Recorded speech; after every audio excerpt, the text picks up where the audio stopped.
Welcome to Mystic Tale.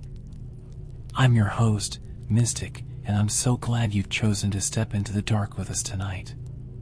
In this episode, we dive into the depths of terror, unraveling stories that linger in the mind long after the final word is spoken.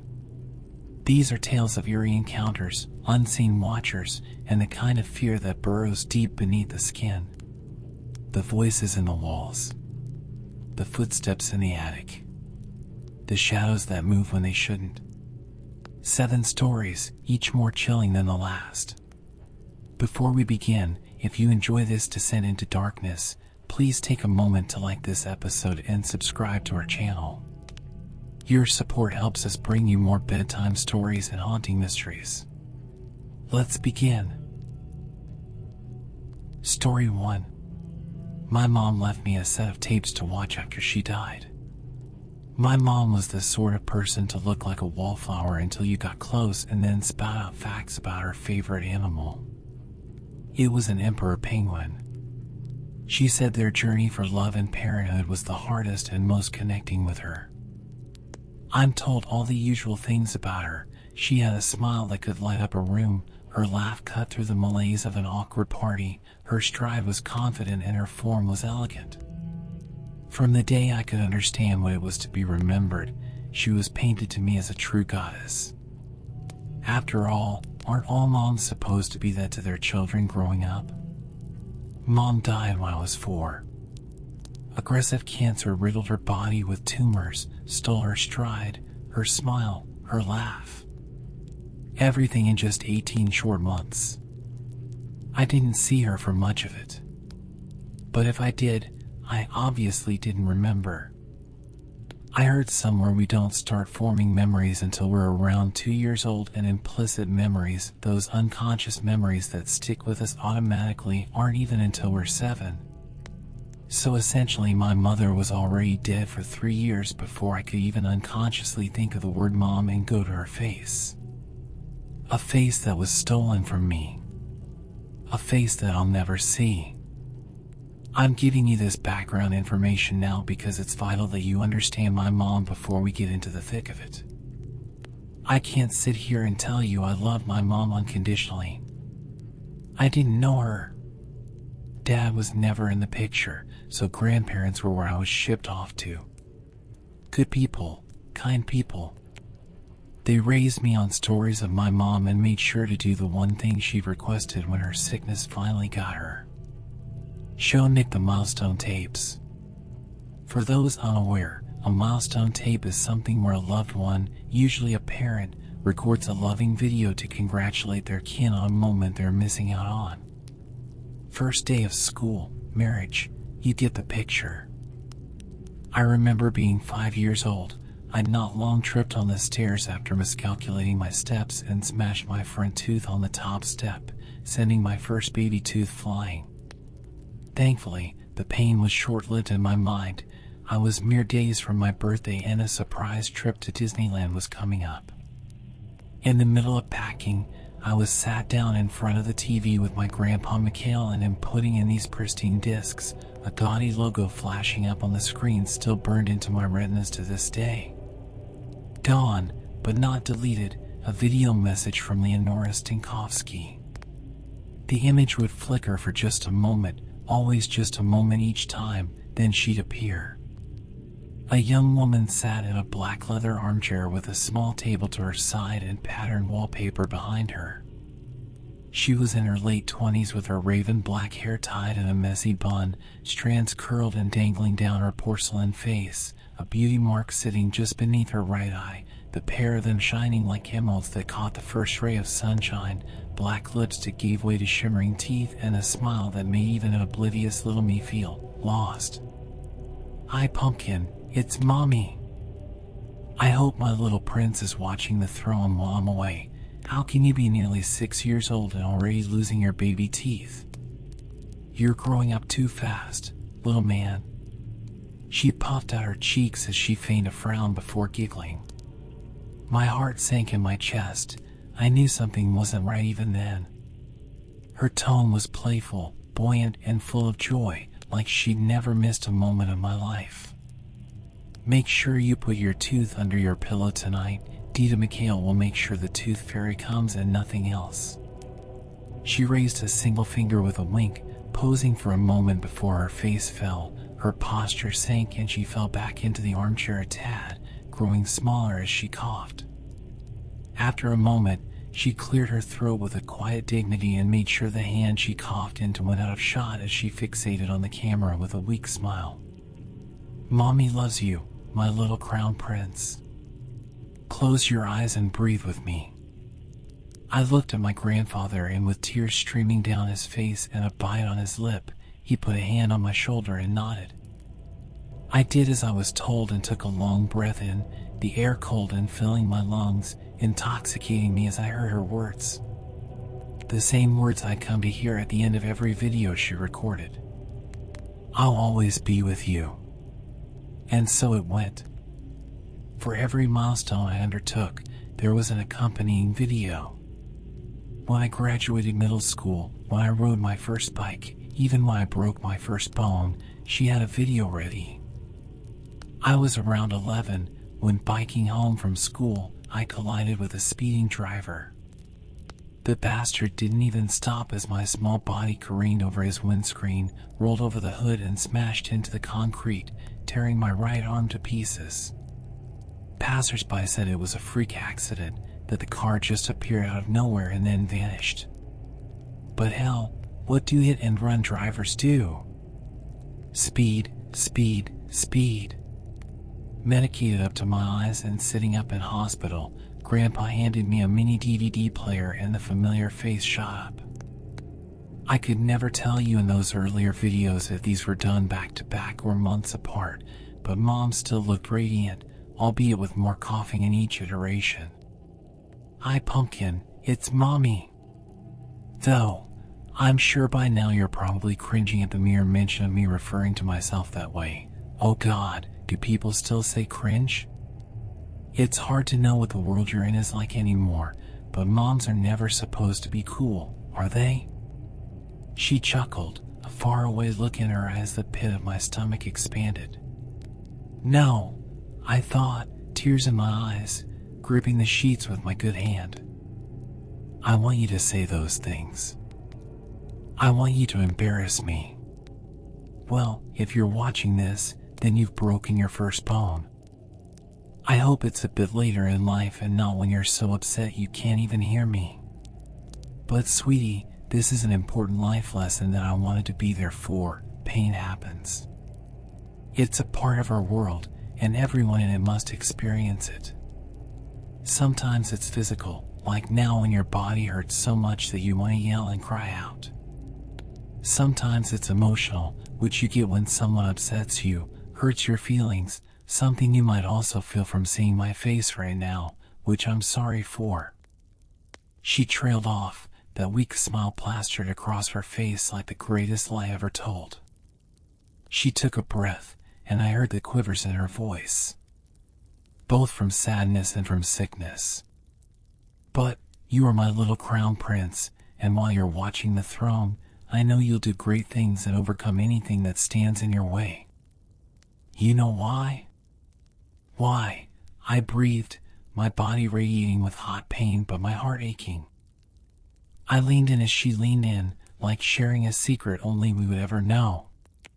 Because you're my son and my love for you will push you to do anything. She whispered, my face involuntarily growing into a smile without even realizing. Just don't look at the wall behind me. My eyes were fixed on hers, a small sliver of the background visible behind her ear. As my eyes slowly broke from her gaze and traveled over, she spoke again. Don't. A frantic whisper escaped her lips. My eyes snapped back as a pale shade shifted out of sight.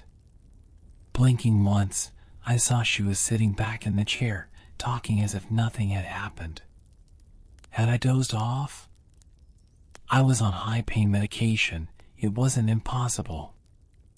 I'm running out of time. These are only supposed to be short, so I'll finish up here. Mommy loves you, my little crown prince. Close your eyes and breathe with me. Again, I did as instructed and heard a distinct creaking sound from the speakers, undoubtedly her settling into her chair. "I'll always be with you." So the years went, fewer milestone videos popped up. Some of them were simply mundane or not that noteworthy. Not why we're here. But the usual events: first day as a freshman, last day as a senior, prom night, and even an embarrassing one wherein a 17-year-old me had the most uncomfortable 15 minutes of being explained dating etiquette and safe sex by my long-gone mother. By the time I'd reached 21, only 4 tapes remained. Grandpa Mikhail had passed and Grandma Sousa was getting on, so they were given to me with the obvious instruction to not watch them until the time was right. And this is the part where things take a turn. A bad breakup, bad life choices, even worse friendship choices with substances readily available, a lifetime of insecurities stemming from no parental figures, all the love in the world to my grandparents, but it's not the same, and a series of videos from your long-dead mom are enough to fuck anyone up. So, I grabbed a bottle, some pills, and put the next video in, planning to binge them before I took my leave. I mean, fuck it, what's the harm if I'm ending it all, right? The video flickered and cast a long shadow across my dismal apartment before the visage of my mom came into focus. It had been a couple of years since the last video, and in my emotionally unstable, drunken state, I was not prepared for what I saw. Emaciated, sunken eyes and a slack jaw, her tongue hanging out and drooping to the bottom of her chin, thick pungent saliva with her concave chest heaving under the weight of the oxygen machine wrapped around her face. A looming shadow with 2 bright blue orbs for eyes and jagged pillars for teeth, wrapping its arms around her. It locked eyes with me and cocked its head to the side. "New." It croaked, my skin bubbling with fear and chilling my blood. I had never felt a terror like it. It felt like it knew me and saw into me. I recoiled, and in my cocktail of fear and horror, retched up everything I downed not 10 minutes earlier. A torrid mixture of bile, acid, pills, and booze spread over my carpet as tears ran down my face.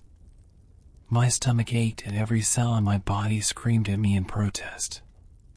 The thoughts swirling in my thick skull without disappointment, disgust, and repulsiveness. I felt weak, alone, and broken as I collapsed onto the floor in the fetal position, sobbing. "Sweetie, it's Mom." Through blurred eyes and a haze of pain, I looked at the TV, half expecting some emaciated creature to lurch through, but there was my mom. She looked tired, her hair now matted to her head and exhaustion racking her bones, but beauty radiating through her as she held her hands in her lap and leaned forward, smiling. If you're watching this, then things are bad. I don't know how bad, but I can guess. Grandpa wouldn't have let you watch this if you'd gotten your heart broken or were at that age where emotions are as high as a kite and just as volatile, so I can assume that, much like me, you're in a bad place. She coughed and I felt the need to sit up and give her my full attention, this woman no more than 6 years my senior, frozen in time, still finding ways to command my attention with her every word. It was like I was 5 again. "Sweetie, I know I can't talk to you like a child anymore, so I won't. Honestly, I've been so excited to see you grow up, go through that phase where we bicker and argue over small things before finally settling in the longest and most beautiful phase of our family dynamic." I watched her lips quiver and eyes glaze over, my own mirroring as she shakily concluded, "The one where we're best friends who always look out for each other." That broke me. Every emotion I trained myself to hide away when kids started asking questions I couldn't answer, situations I'd wanted my mom in, moments I felt alone. I let it out in one volatile evening of self-healing, the words on that tape echoing in my head long after it stopped playing. "The road ahead will be tough without me. It was always going to be. But you're the crown prince and you'll eventually have that throne, survey your kingdom and know you can do anything and conquer anything. It's getting closer now, but we still have some time left. So don't let whatever is going on be you. nor the thing after that. The penguins didn't, did they? I'm sure Grandpa told you, but they're my favorite. Those little birds share the burden of parenthood, walk over 100 miles, and nearly start to cultivate new life. I do all that and more for you, honey. Because. She closed her eyes, and I did too. Without prompting, we said it together. I'll always be with you. It took time to get better. All things do. I would spend so many nights in withdrawal with the shakes, vomit, and staring up at a horrific beast looming over my bed. Like the thing on the TV but foggier, it'd imitate my movements and try to get closer. With every step, its eyes would glow just a bit brighter, everything else remaining shrouded in darkness, even if light passed through my curtains.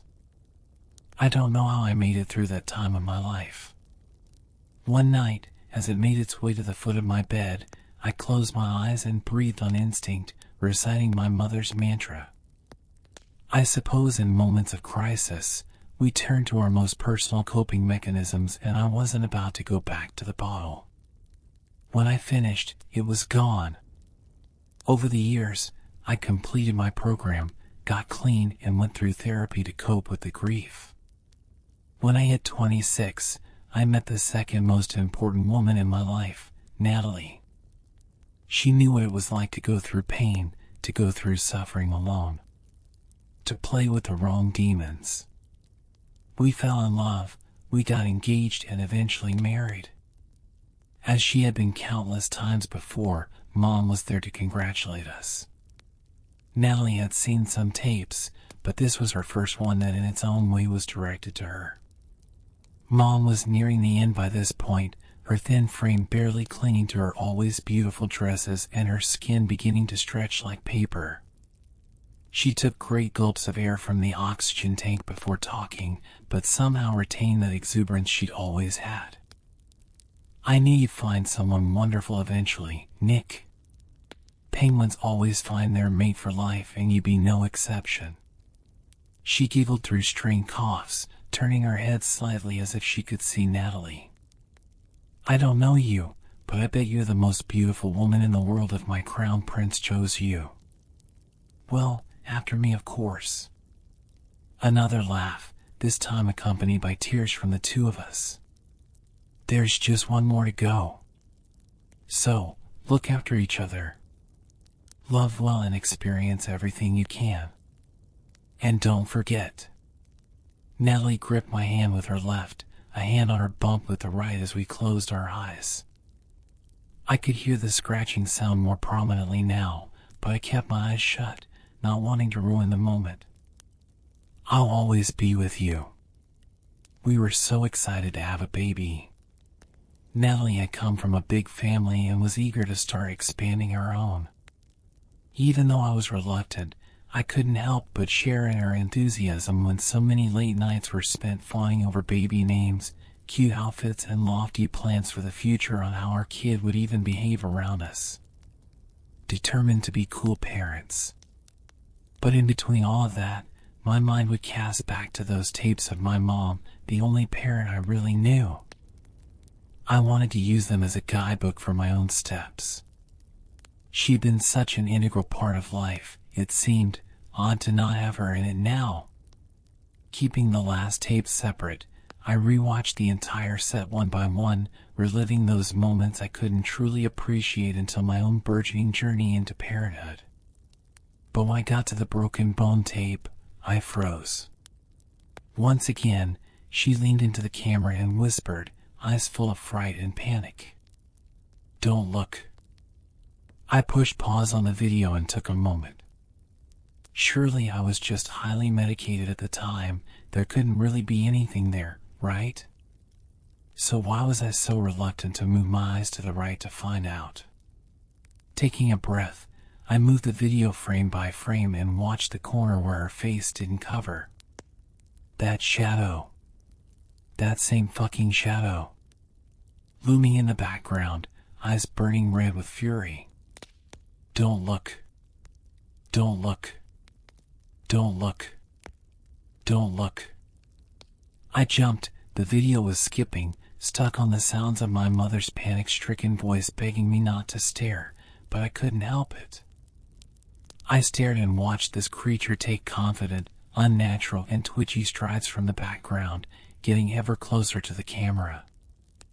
I saw the muscles on its face twist and undulate as it pressed its cheeks up into a twisted grin, the sight of rotten earth and unspeakable things in its mouth all displaying themselves in full glory as it intonated one word that sent screams through my home before shutting off.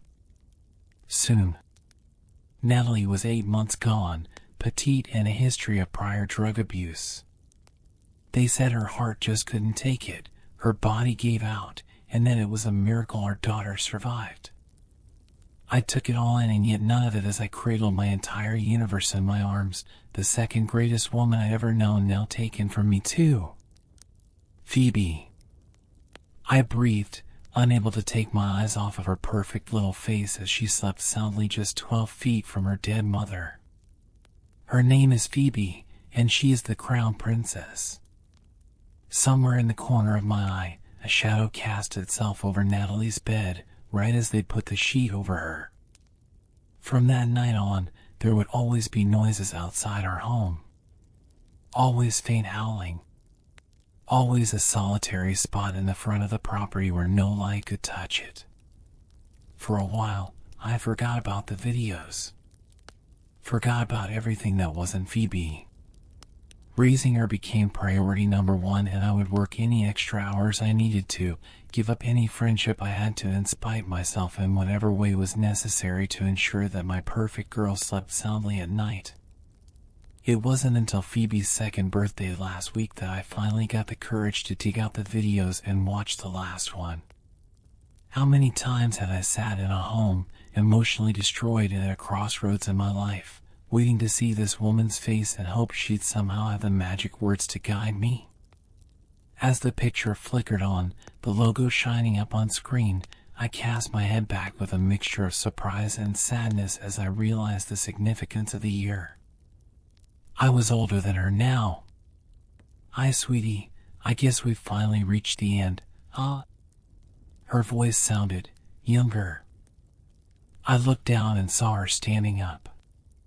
No chair or wallpaper in sight. It looked like she was recording this in her bedroom, a picture of health, all things considered. Her eyes red from crying, but her voice unwavering, like she prepared these words carefully.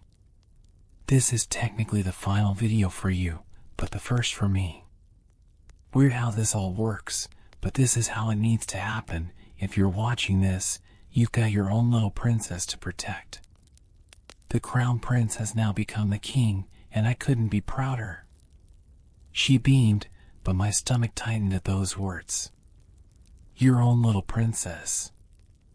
I breathed, my chest tightening. How did she know? I imagine you're now wondering how I know. Well, that's not the important part. What's important is if you saw what you think you saw. Within the videos, between the frames. There is something lurking here, Nick. Something ancient. I felt the house shudder, settling into place, no doubt. But I couldn't separate myself from the fear running through my body. It feeds on misfortune. It watches from the shadows and waits for small, tiny windows to make itself known. I don't know where it came from or what it is, but I know what it wants. A rumbling behind me, the sound of wood splintering and creaking. The unmistakable sound of tapping that I'd heard every time we did the mantra at the end of a video. I was shaking, but I didn't stop watching. It wants us, Nick. We seem to be a source for it. When it finishes using us, it moves on. A long time ago, I was told that if I captured it in film, solidified it in these repeatable tapes, it would slow it down, maybe even stop it.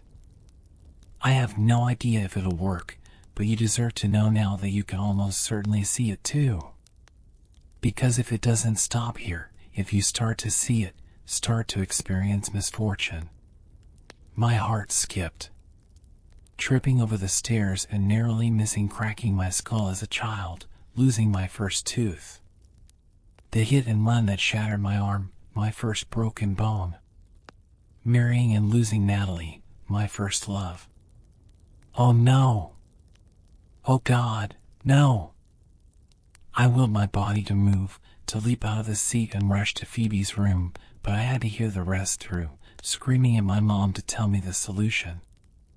When your Dita Mikhail told me about our curse, how he took me in after my father died, about how it passes from father to daughter, mother to son, and so forth.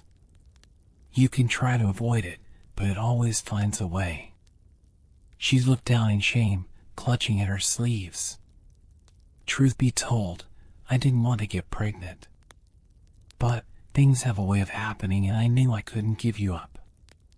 She glanced behind her, something off camera scaring her into grabbing at her arms and rubbing them, shame and fear on her face. I'm so sorry, baby. But I want you to know that there is power in these words. In these videos. I will do everything I can to protect you, just like I know you'll protect your child. No matter who it hurts in the process. Because, one last time, I just had to close my eyes one last time and it would all be over. I did it on instinct. It didn't matter that there was a slew of sounds alerting me to an invading presence in my home. That it was rapidly approaching me. All that mattered was the mantra. I'll be here for you, always. But what I heard parroting me back was not my mother. A guttural, inhuman voice barked back the phrase, and I swear I felt its breath inches from my face.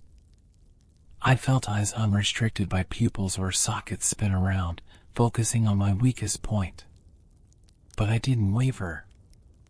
After a few agonizing moments, it darted away and out of view, leaving only the static of the TV to keep me aware that I wasn't in fact dreaming. As soon as I knew it was safe, I ran to Phoebe's room and checked on her, convinced that she was next in a long line of losses. Convinced that some otherworldly specter had taken her from me. Convinced I would be alone again. You can imagine my relief when I opened the door to find her softly sleeping, clutching her teddy bear with his own attached blankie. The same toy my mom had given me. I looked at her with the enormity of the situation overshadowing me. The realization she was the same age I was when my mom got diagnosed. The realization that soon I would be the one making a slew of videos for milestones I'd never get to see her inherit. My crown princess's kingdom of nightmares. And I don't know if this is what my mother intended, but I took those words at the end to heart. Protect your child. No matter who it hurts in the process. I'm sorry, everyone. I don't know how this translates across mediums, but there is power in describing an old and malevolent force. Just like there is seeing it in the corner of your eye or when you experience a lucky break from death. A misstep here and a wrong turn there.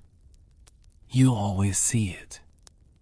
My mother gave up everything to buy time, give me the chance to right the wrongs and find a better way, a way that involves my daughter growing up with her father in her life, without the plague of whatever this is hanging over either of us. Maybe you won't be the one, maybe it will simply look at you and find you not to its liking as it did me that fateful night, inches away from my flesh and determining that I simply wasn't ripe enough yet. But someone will come across this, and it will bite. It will bite and never let go. Be it nightmares, sleep paralysis, a slew of unfortunate mishaps, or something flitting in the corner of your eye, it'll be there. Whatever it is. Waiting. I wish you well, and I hope you don't judge me too harshly. But to me and to Phoebe, family is everything. So close your eyes and take a deep breath. Because they'll always be with you.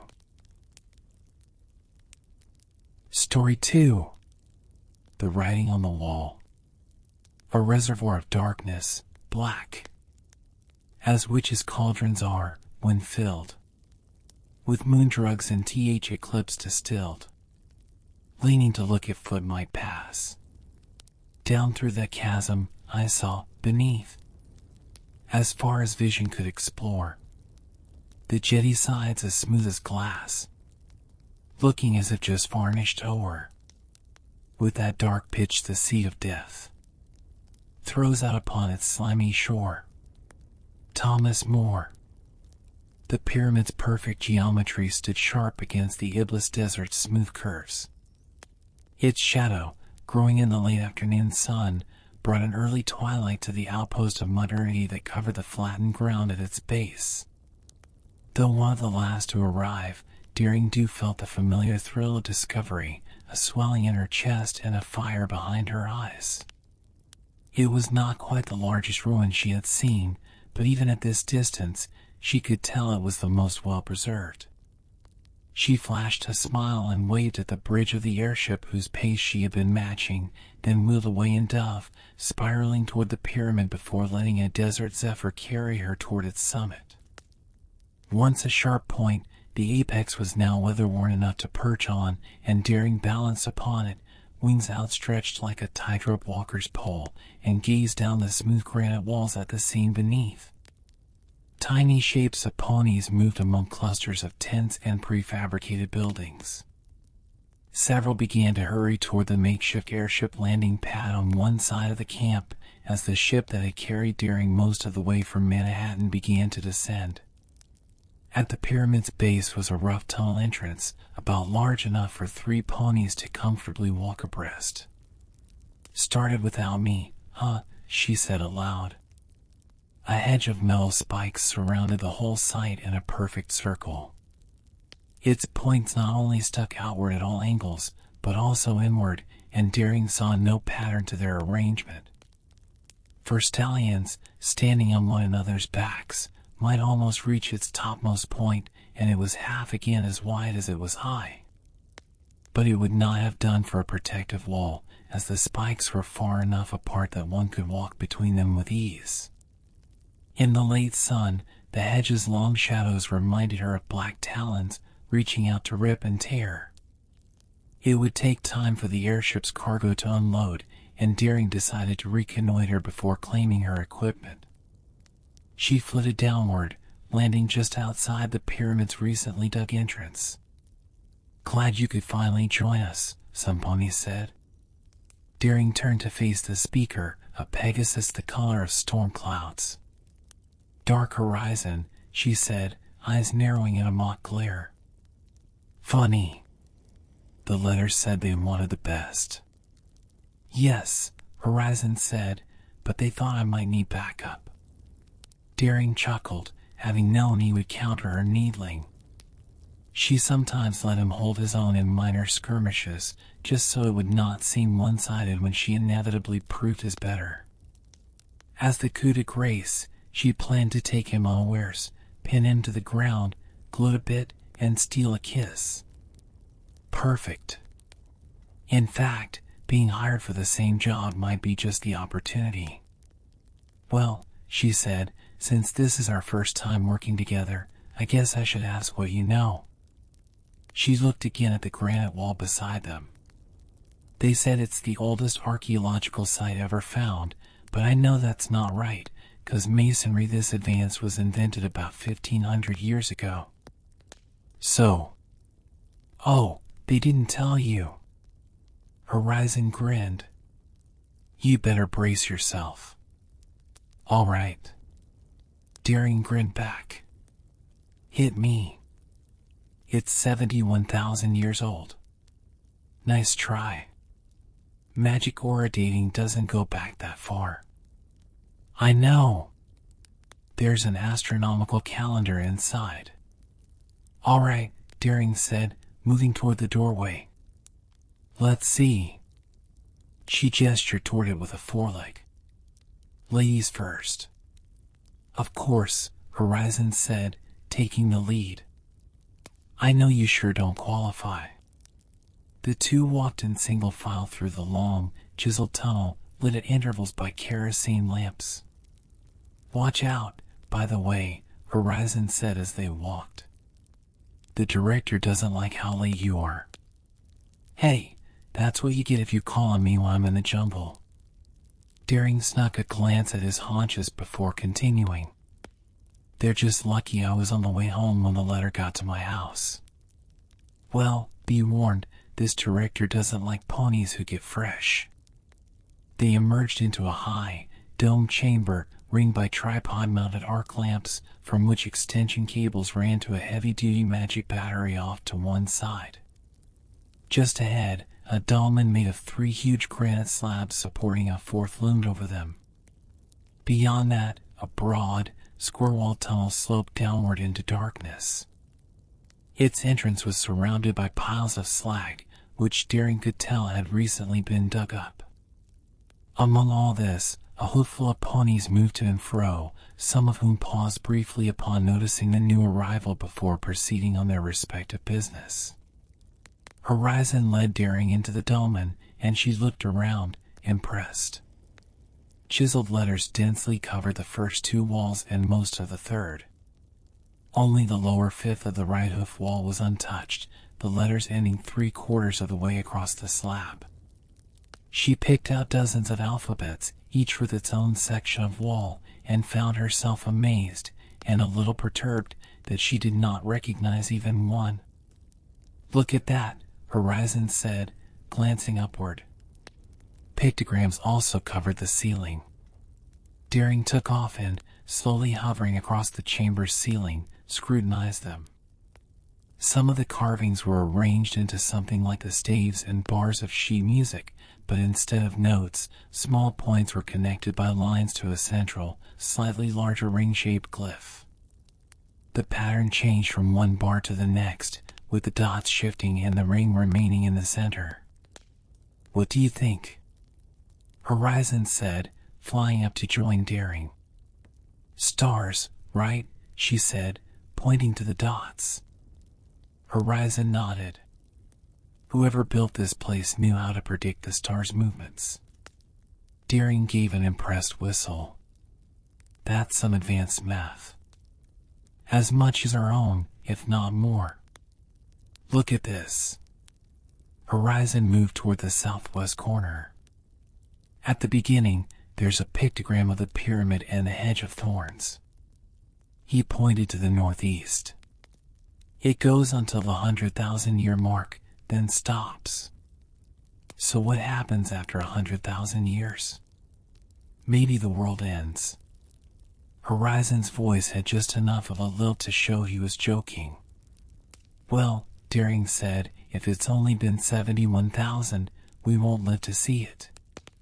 The duo alighted just inside the dolmen's entrance.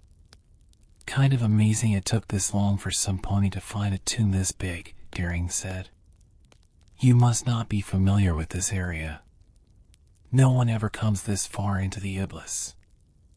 If that one airship hadn't gone off course, we wouldn't be standing here." "Not necessarily.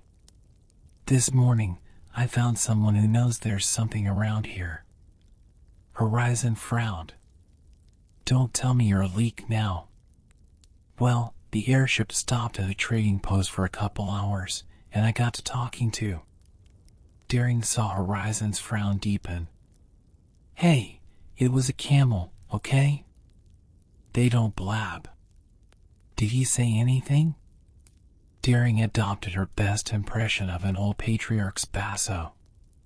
"Go not there, my friend. The forefathers of my forefathers told their progeny, generation after generation, it was a bad place."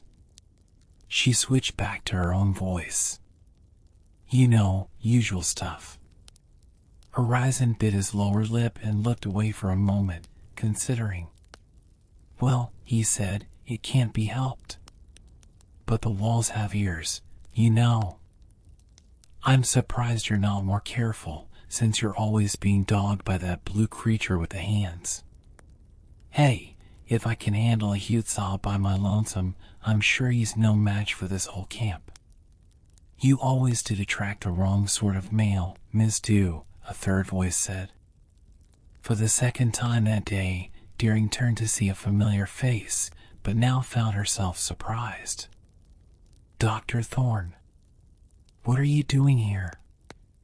Thorne was the living stereotype of the Trottingham academic, past middle age, with a graying mane and perfectly round spectacles.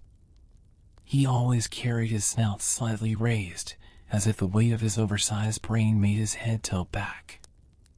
Deering usually found ponies like this funny, but Thorne brought back certain memories, and part of her wondered if he was about to criticize her for something. The directors saw fit to bring me here for my expertise in the field of dead languages, Thorne said. Incidentally, I read your report on your expedition to Pojola. I took it in lieu of your final term paper and gave it a B+, not accounting for it being 5 years late. Well, thanks for giving me a break. She stopped herself before the words could slip out. I would not have done if not for your discoveries. Now then, has Mr. Horizon explained the glyphs? Just the ones on the ceiling. Oh. Thorne somehow peered down at Horizon despite being a little shorter. You don't think much of the letters? I was getting to that, Horizon said quickly. He had also once been Thorne's student. It is just as well, Thorne said, turning toward the dolmen's inner walls. Allow me. He began projecting his voice, as though he was back in his lecture hall and not speaking to two graduates in the middle of a desert. All of the writing systems you see here are the sole examples known to modern civilization, with a single exception, that at the bottom of the rightmost wall, which according to other experts present at this site, is approximately 5,000 years old. 5,000? So we're not the first ones here. Deering frowned. Indeed. Initially, only the top half of the leftmost wall had any inscriptions. From there, moving top to bottom and left to right, they grow progressively younger and, I'm told, easier to accurately date. So, in other words, Deering raised an eyebrow. Everyone who found this place broke in, translated it into their own language, added it to the tablet, and sealed it back up again? Quite right. The entryway behind you already existed, but was sealed by masonry of the same age as the youngest inscription. The first teams to arrive here simply reopened it. Thorne pointed to the third wall. But the seal on the large tunnel heading underground was older, about 26,000 years. Several sets of inscriptions upward, we find one of the same age. That means, Horizon said, not everyone who opened the outer entrance opened the tunnel as well. Deering tapped a hoof against her head, brow furrowed in thought. Think maybe the builders left most of the wall space blank on purpose? To allow for future translations. Thorne gave a short nod, a sign that a student had impressed him a little. Yes, that is a valid hypothesis. Well, Deering said, wouldn't be the first time a tomb got resealed by would-be robbers. Once, there was this. I'm sure he's heard that story, Deering, Horizon said. Thorne continued. In addition, the old glyphs used several different alphabets, so the message was meant to be widely read. I must confess, I find myself at a loss as to why an architect would make certain of this and then build a hedge of ominous-looking metal thorns to frighten potential readers away. Well, Deering said, looking scary is the first line of defense for a lot of old tombs. On an impulse, she decided to try something she had never done before, needling the professor. You know, with that in mind, if this place is anything like others I've seen, I can pretty much tell you what the writing on the wall says. Oh, do tell. Deering leaned back on her hind legs and haunches and waved her forelegs like a mad prophet. This is the tomb of the great and terrible so-and-so. Look upon my works, ye mighty, and despair. Whosoever steals the treasure will face the god's curse, and the sky will fall on their heads, etc. She stood back up and waved a hoof dismissively. See enough of these, and you can pretty much guess what they say. "Miss Two, you disappoint me," Thorne said. "Have you not stopped to think of how many tens of millennia pass between this artifice's construction and the next human civilization we know of? No other message has survived even a fraction of as many years. Culture after culture lived and died, while this place remained. Furthermore, an inscription translated by generations of visitors is unprecedented. It is our obligation to try to understand it." Deering knew all this was true, but pushed her luck anyway. "So, it's the world's longest-running chain letter." A look of horror crossed Horizon's face, and he interjected, "Hey, here's something interesting." Thorne and Deering both turned to him, expectant. I talked to this masonry expert they brought in. He said he found mortar residue between the stones, but given how perfectly they're cut, he can't imagine why they bothered with it. The camp's top geologist told me the Iblis has had no tectonic movement for millions of years, and it rains here maybe twice every century. So whoever built this place wanted it to last basically forever. Did he say anything about that big tunnel on the other side of the dolmen? Deering said. "'Cause I assume that's where they're sending us tomorrow."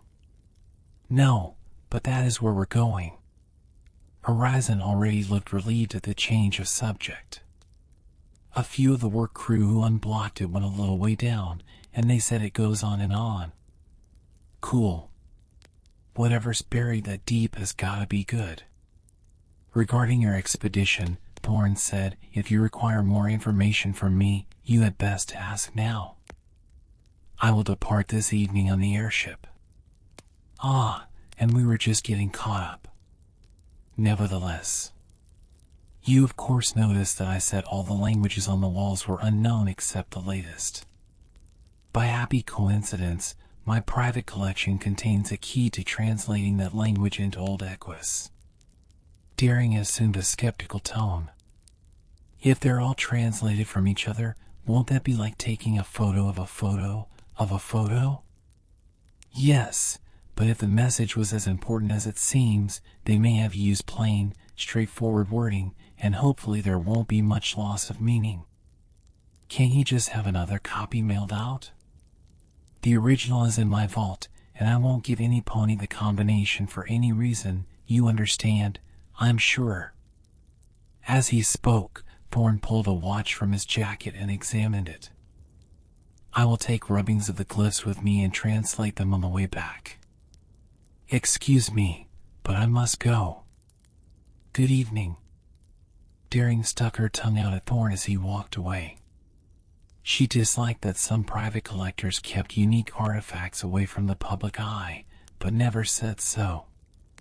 Some of them were her best customers. Horizon nudged Deering's shoulder and pointed off to one side with his snout, wrinkles of worry on his brow. Following his gaze, Deering saw a light gray mare, her mane cut short and her face marked by a permanent scowl, marching toward them. "Miss Deering do," she said snappishly. "The mare herself. I am Dr. Ivory Tower, and I am in charge of this site. Making any preparations necessary for an extended period of time underground. You will also report to Dr. Lance for your physical examination. Understood?" "Yes'm." Deering mock saluted. Tower's scowl somehow deepened, and she turned and marched away, reminding Deering of a clockwork toy. "Try not to let any pony breathe on you." Dr. Lance was one of those professionals who seemed to never turn his businesslike manner off for any reason. The examination, though not too invasive, had been strictly pragmatic, with no attempt at real conversation on Lance's part. This sudden order was as close to interesting as he had gotten since Deering walked into the medical tent. He continued. "A number of the work crew came down with a strain of flu I hadn't seen before, shortly after they broke through that inner barrier. The director said she would have sent the other treasure hunters in without you if it hadn't slowed the project down. Maybe it's an ancient virus and they released it by accident, Deering said with a wry smile. Doubtful. At any rate, it's not particularly dangerous, though it can linger if you don't get plenty of rest. And it sometimes comes back after you seem to have gotten over it. "'Kay. So I'm good for tomorrow?" Lance signed the bottom of a paper and passed it to Deering. "As far as I can tell, yes." "Far as you can tell?" "My microscope was broken in transit, and the replacement doesn't arrive until the next airship, so a more thorough examination is impossible." Deering silently thanked Celestia for that, but only said, "That's too bad." A moment later, as she left the medical tent, she silently gave thanks once again, this time for being teamed up with competitors instead of the project's leaders. After these ponies, she thought, the depths of the earth would seem almost warm. Deering was the only one left inside the pyramid when the camp's activity wound down for the night. She had a personal tradition, when beginning a journey, of bivouacking at the head of the next morning's trail. Though no stranger to the desert night's cold, she found herself turning over in the dark, thinking of the tunnel whose entrance began a few hoofsteps from where she lay. What was it that some previously unknown civilization wanted kept safe into eternity? It must be something special, not just valuables or king's bones. Maybe, just maybe, it was the find no archaeologist or treasure hunter dared dream of, a last will and testament by a culture that wanted to be remembered for all time and had preserved its combined knowledge. And if they were advanced enough to build such a long-lasting structure, they might have known things no later culture discovered. This find might change the world. With that thought, Deering leaped to her hooves, lit the nearest kerosene lamp, clenched it in her teeth, and took off down the tunnel. It was vaguely square-shaped, with rough-hewn walls, and its slope was gradual. After galloping for a few moments, Deering flared her wings and glided down the tunnel, checking her speed only enough to prevent a crash should a sudden obstruction appear. On it went. Deering had left the outer ruins perimeter some time ago. She reasoned the builders must have used the gradual incline to haul slag out from the diggings. A ramp like this would be used to make the job easier, suggesting they needed a lot of underground space. There might be a whole city down there. At last, the tunnel began to curve to the right. Deering alighted and considered the lamp. It had not been full when she had taken it, and if the next length of tunnel was as long as the first, the kerosene would run out before she could regain the surface. She might even find herself in the dark before reaching the bottom. But now that she was so much closer, she could not turn around just yet. She turned the light down as low as possible without dousing it and stood still in the darkness. A mild wind from the passage ahead, brought forth by the cooling earth, teased Deering's mane. If she listened carefully and emptied her mind, it seemed to her as though the tomb itself was breathing out. She remained there a while, taking slow, deep breaths of the millennia-old air. She stopped trying to imagine what lay below, instead taking in the ambience of a place no one had seen in thousands upon thousands of years. Soon, she lost track of time. After a while, she roused herself, turned the flame back up, and reluctantly began flying back to the surface. Tomorrow, yes, tomorrow, she would go all the way. "There's no way you're going." As dawn broke, one of the workers had found Deering just outside the pyramid's entrance, vomiting onto the sand. She now lay on one of the medical tent's hammocks, Dr. Lance standing on one side and Dark Horizon and Ivory Tower on the other. "It's the same flu," Lance said. "If you don't rest, it will get worse." "Miss Dew, these delays are unacceptable," Tower said. "Mr. Horizon, your team's expedition will proceed as planned." "We'll be understaffed," Horizon said. "Treasure hunters ordinarily work alone. You and the 2 others still fit for work will be more than sufficient." With a deep breath, Daring mustered the strength to speak. He's right. I don't know about you, but I think a tomb that gets opened and sealed up again is real suspicious. You don't know what the walls say, either. You guys could. How many archaeological sites have you plundered?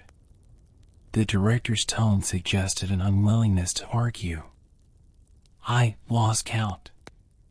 And how many have contained anything more dangerous than the sort of traps you or Mr. Horizon are qualified to deal with? Well, I don't know about him, but... Ms. Du, you were only invited on this expedition because its sponsors wanted insurance. Now, they want results more. Furthermore, this is an inconvenient time for an allegedly fearless treasure hunter to start believing warnings on tomb walls. Well, Dr. Thorne said. He only said they might be warnings. I am fully confident in the other treasure hunter's abilities. Excuse me. With that, Tower marched from the tent. Lance moved from Daring's vision, and she heard him scratching a quill on paper. There was a clip-clop as Horizon's hooves shifted a bit with, what? Nervousness? Daring closed her eyes and tried to relax. If it helps, I was looking forward to working together, he said at last. His hoofsteps faded into the distance. 2 days passed, and Daring did not get much better. Sometimes, she felt well enough to leave the hammock for an hour or two and plod around the camp, either moving among the structures or following the hedge of thorns. She did not go into the pyramid and avoided looking at it whenever possible. In the early afternoon of the second day, a glint of sunlight off a distant object in the sky caught Daring's attention, and as she watched, it grew into the shape of an airship. She smiled for the first time in days and began making her way toward the landing area. If all had gone well for Dr. Thorne, he would be on that ship, and Daring might be one of the first to read his translation of the prehistoric testament. When the airship touched down, she was only one of 3 who gathered near the passenger door, while about a dozen others approached the cargo door at the rear. They waited. Neither door opened, and no movement could be seen through the portholes, whose inner shutters had been drawn. They going to open up, or what? One of the work ponies asked, addressing no one in particular. Daring saw the door grip move slightly, then jiggle. Must be jammed, the same pony said as he moved to the door. In her weakened state, Daring barely perceived what happened next. As the worker reached for the grip, the door flew open, and a blindingly fast storm of black feathers and yellow fur seized him in its talons and carried him into the air, shouting in terror. Daring did not see what happened to him next, as about 15 rough-looking ponies, dressed in bits of light armor and old military uniforms, stormed from the 2 doorways. Daring flared her wings and reared up. On a good day, she would have swiftly eluded the attackers, or at least put up a formidable defense.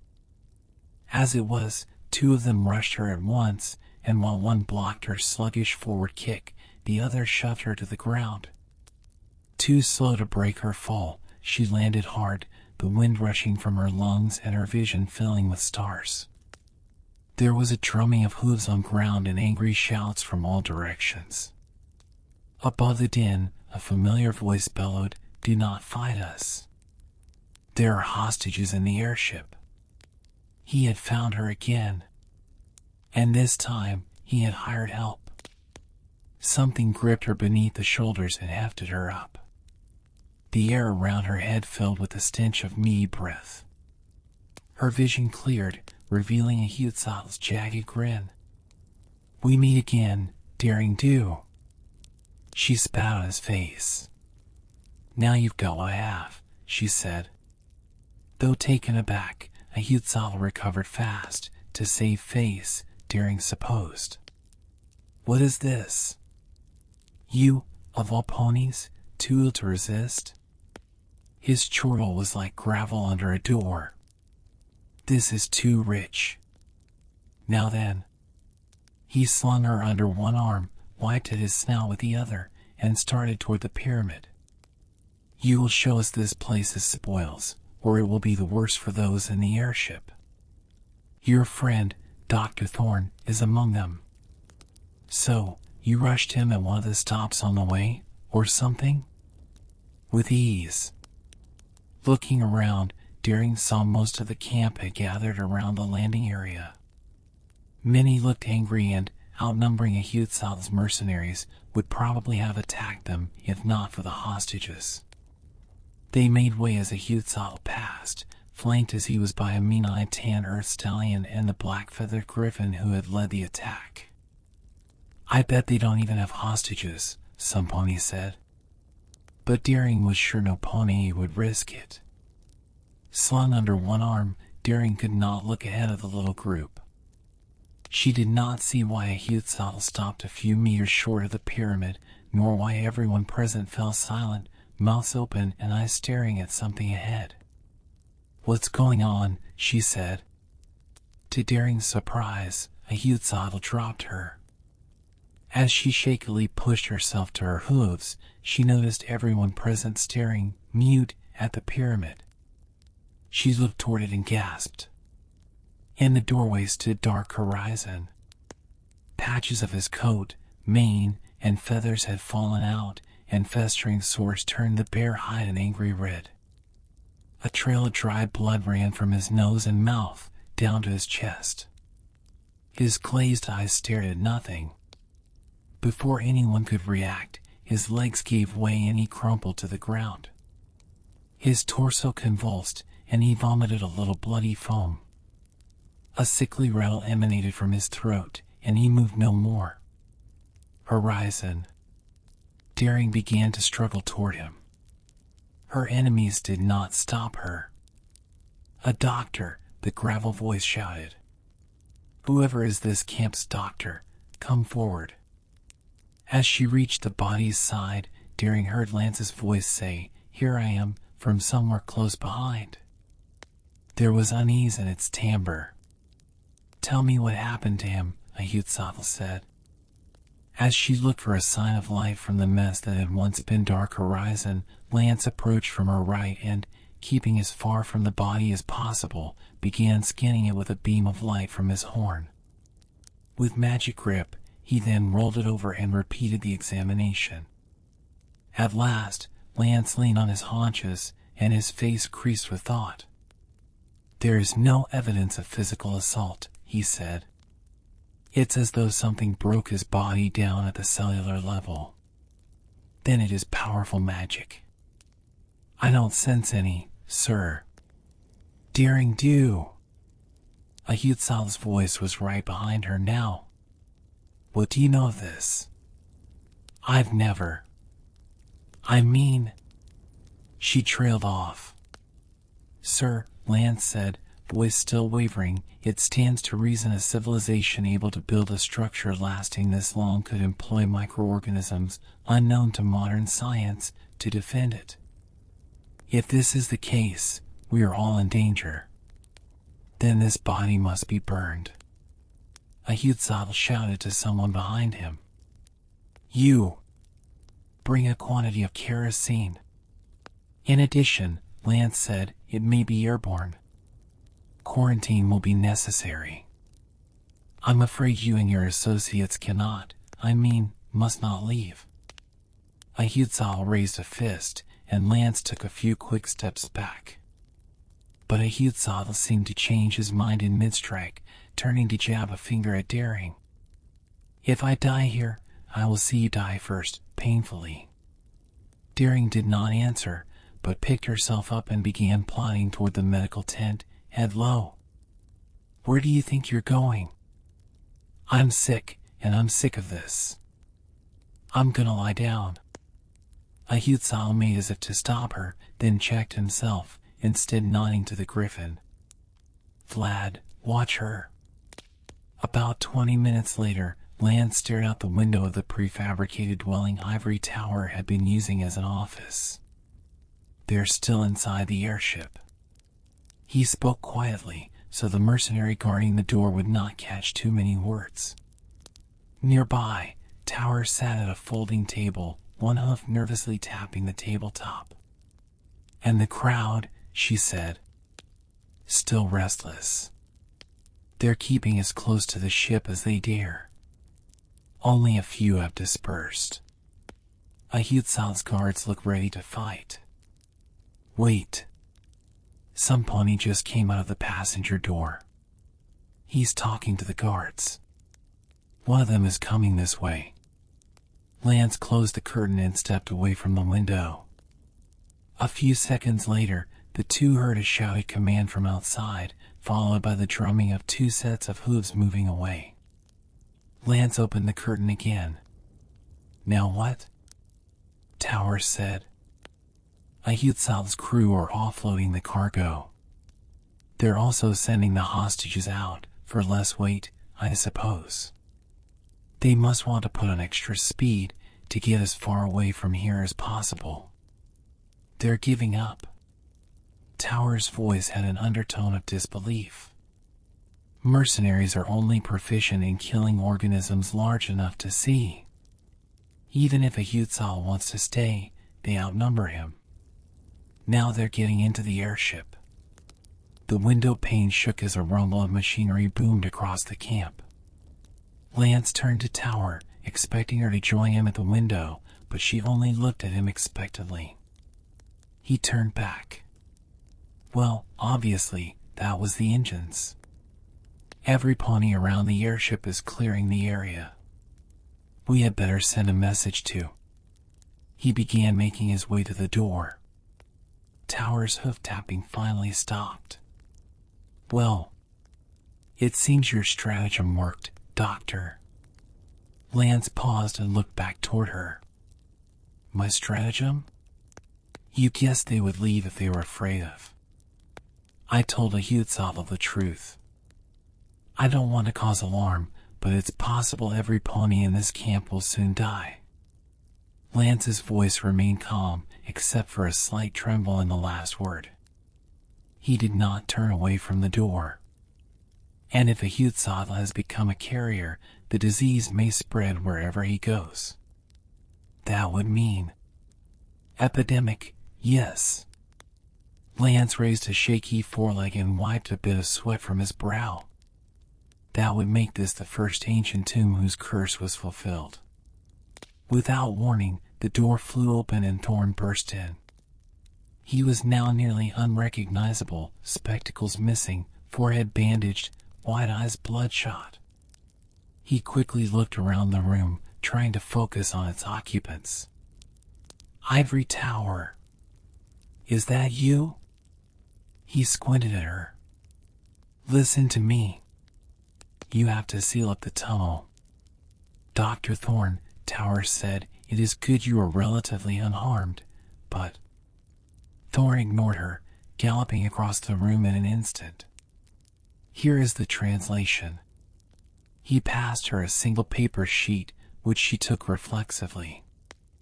Read it out loud, please. Tower paused, bemused, then held up the paper, adjusted her glasses, and began to read. You should not have come here. This is not a place of honor. No great deed is commemorated here. Nothing of value is here. What is here is dangerous and repulsive. We considered ourselves a powerful culture. We harnessed the hidden fire and used it for our own purposes. Then we saw the fire could burn within living things, unnoticed until it destroyed them. And we were afraid. We built great tombs to hold the fire for 100,000 years, after which it would no longer kill. If this place is opened, the fire will not be isolated from the world, and we will have failed to protect you. Leave this place and never come back. Silence reigned as the implications sank in. At last, Thorn spoke. There is a blank space at the bottom of the last dolmen wall. We must carve a warning there, in every modern language. Then seal the tunnel and pyramid, as they were before. No one must open it again. Burn within living things. Lance pressed a hoof to his head. So those treasure hunters. And it's here, too. Maybe in this room. Those workers who got sick, it wasn't a virus. They unsealed the tunnel, and that hidden fire was waiting for them. Tower stood, motionless except for her eyes, which flicked across the page, left to right, again and again. "Excuse me, Director?" Thorne said. Her attention broke from the page, and she turned to him. "Yes?" Aside from the work crew and the treasure hunters, did anyone else go into the tunnel? Before she could answer, hoofsteps sounded from the doorway, and those present turned toward it. There, jaws slack and eyes half-glazed, stood Daring Do. Bloody rivulets ran from her nostrils and mouth.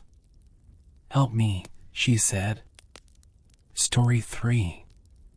Something goes by my house whistling at 3:03 a.m. Every night, no matter the weather, something walks down our street whistling softly. You can only hear it if you're in the living room or the kitchen when they walk by, and it always starts at exactly 3:03. The sound starts faint, somewhere near the beginning of the lane near the Carson place. We're towards the middle of the street, so the whistling moves past us before fading away in the direction of the cul-de-sac. When I was younger, my sister and I would sneak into the kitchen some nights to listen. Mom and Dad didn't like that, and we catch hell if they found us out there, but they were never too hard on us since we always stuck to the one big rule. Don't try to look at whatever was whistling. My neighborhood is a funny place. I've lived here since I was 6 and I love it. The houses are small but well kept, good-sized yards, plenty of places to roam. There are a lot of other kids here my age. I turned 13 back in October. We grew up together and would always play foursquare in the cul-de-sac or roam around from back porch to back porch in the summer. This was a good place to grow up. I'm old enough to see it. And there's only the two strange things here, the night whistling and the good luck. The whistling never bothered me much. Like I said, I couldn't even hear it from my bedroom. But Mom and Dad don't like talking about it, so I've stopped asking questions. My dad is a strong guy, tall and calm. He has an accent since he moved to the U.S. as a kid. His family, my grandparents, they're from the islands. That's what they call it. My dad, the only time he isn't so calm is if the whistler comes up. He talks a little quicker then, eyes move faster, and he tells us not to think about it so much and to always remember the one rule, the big rule: don't try to look outside when the whistler goes past. Not that we could look even if we wanted. See, there are shutters on the inside of every window, thick pieces of heavy canvas that pull down from the top and latch to the bottom of the window frame. Each latch even has a small lock, about the size of what you'd find on a diary. My dad locks those shutters every night before we all go to bed and keeps the key in his room. My mom, I don't know what she thinks about the whistling. I've seen her out in the living room before at 3:03 when the sound starts. I could see her if I cracked my door open just an inch to peek. She's not out there often, at least I haven't caught her much, but once or twice a month I think she sits out there on her big red couch just listening. The whistler has the same tune every night. It's cheerful. Da-da-da-da-da-dum. Da-da-da-da-da-dum. Remember how I said there are two odd things about where I live? Well, besides our night whistler, everyone in my neighborhood is really lucky. It's hard to explain, and Dad doesn't like us talking about this part much either, but good things just seem to happen to people around here a lot. Usually, it's small things, winning a radio contest, or getting an unexpected promotion at work, or finding some arrowheads buried in the yard, you know, the authentic kind. The weather is pretty good and there's no crime, and everybody's gardens bloom extra bright in the fall. A million little blessings, I've heard my mom say about living here. But the main reason we stay here, why we moved here in the first place is my sister Nola. She was born very sick, something with her lungs. We couldn't even bring her home when she was born, only visit her in the hospital. She was so small, I remember, small even compared to the other babies. A machine had to breathe for her. We moved into our house here to be closer to the hospital. As soon as we moved here, Nola started getting better. The doctors couldn't figure it out. They chalked it up to whatever they were doing, but we all could tell they were confused. But my parents knew, even I knew, Nola getting better was just another of the million little blessings we got for living in our neighborhood. So that's why we stayed even after we found out that, for every small miracle that happens here every day, now and then, some bad things happen. But they only happen if you look for the whistler. See, our neighborhood has a welcoming committee. They show up with macaroni casserole and a gift basket and a manila folder whenever someone new moves in. They're very friendly. 4 people showed up when we moved in 7 years ago. The committee made small talk, gave me a Snickers bar, and took turns holding Nola. It was her first week out of the hospital, so they were extra careful. Then the committee asked to speak to my parents in private, so I was sent to my room where I still managed to hear nearly every word. The welcoming committee told my parents about how nice the neighborhood was, really exceptionally, hard to explain kind of nice. And then they told my parents about the even harder to explain whistling that happened every morning at 3:03 and ended at the tick of 3:05. The group, our new neighbors, warned my parents that the whistling was quiet, would never harm or hurt us, as long as we didn't look for what was making the sound. This part they stressed, and I pushed my ear into the door straining to hear them. People who went looking for the whistler had their luck change, sometimes tragically. A black cloud would hang over anyone that looked. Anything that could go wrong would. The manila envelope the committee brought over contained newspaper clippings, stories about car crashes and ruined lives, public deaths and freak accidents. Not everyone dies, I heard the head of the committee tell my dad. But the life goes out of them. Even if they live, there's no light in them ever again, no presence. My mom, I could tell she wasn't taking it seriously. She kept asking if this was some prank they play on new neighbors. At one point my mom got angry, accused the committee of trying to scare us out of our new home, asked them if they were racist on account of my dad being from the islands. My dad calmed her down, told her he could tell our new neighbors were sincere and they were just trying to help us. He explained that he grew up hearing these kinds of stories from his mom and that he knew there were strange things that walked among us. Some of those strange things were good and some were bad, but most were just different.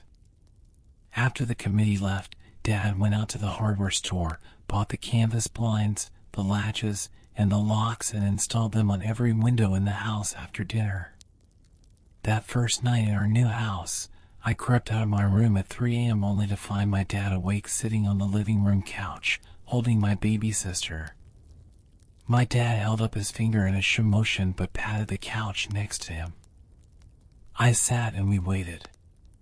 At exactly 3:03 we heard the whistling. Da-da-da-da-da-dum. Da-da-da-da-da-dum. It came and it went just like our neighbors said. The whistling returns each night and we never look and we enjoy our million little blessings every day. Nola breathes on her own and she's grown into a strong, clever girl. My dad even joined the welcoming committee. We don't get new neighbors often. Why would anyone want to leave? But when a new family moves in, my dad and the committee bring them macaroni casserole, a gift basket, and the manila folder. I can always tell by the look on my dad's face when he comes back if the family took the committee seriously or if we'd be getting new neighbors again very soon. Not long ago a family moved in directly next to us. The previous owner, Ms. Maddie, passed away at age 105. She'd lived a good, long life. Our new neighbors seemed like they'd fit in just fine. They believe the welcoming committee took my dad's advice about the locking shutters since they had a young child of their own. Whatever newspaper clippings were in that manila envelope, whatever evidence, my dad never let us see. But I imagine it must have been awfully convincing since our neighbors got along with no issues for the first month. One night, when our new neighbors had to leave town, they sent their son, Holden, to stay with us. He was 12, a year under me in school. I didn't know him well before that night, but as soon as his parents dropped him off after dinner, I could tell it was going to be a bad time. Do you know who is always out there whistling every night? Holden asked the moment the adults left the room. The three of us were sitting in the den, some Disney movie playing idly on the television. My sister and I exchanged a glance. "We don't talk about that," I said. "I think it's that weirdo that lives in the big yellow house on the corner," Holden said. "Mr. Tolles?" my sister asked. "No way, he's really nice." Holden shrugged. "Must be a psycho killer, then." Nola tensed. "We don't talk about it," I repeated. "Let's go in my room and play Nintendo." We spent the next few hours playing games, eating popcorn, and then watching movies. A typical sleepover, but I could see Holden was getting antsy. After my parents had wished us a good night, locked the blinds, and gone to bed, Holden stood up from his beanbag and walked over to where Nola and I were sitting on my bed. "Have you ever even tried looking?" he asked. "It's nearly time."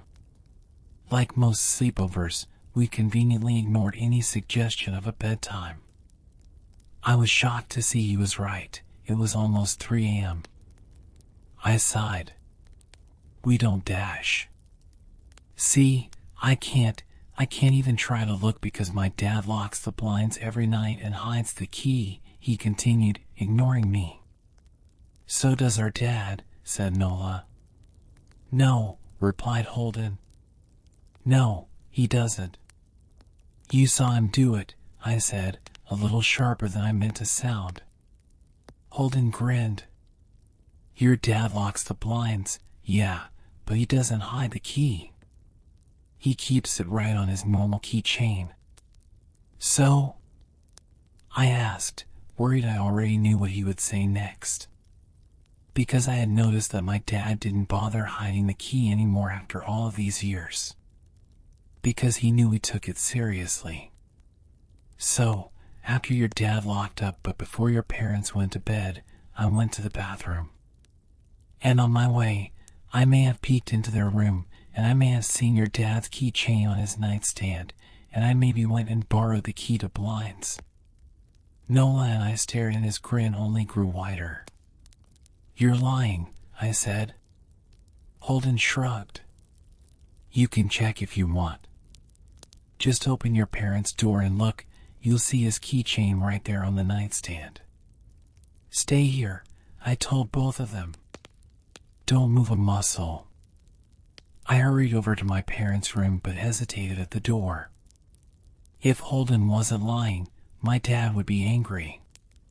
Beyond angry. I was scared thinking about it, but more scared of an open window with the whistler right outside. I opened the door, barely an inch, and looked in, but it was too dark to see. Taking a deep breath, I walked into the room. 2 steps into the dark, I froze.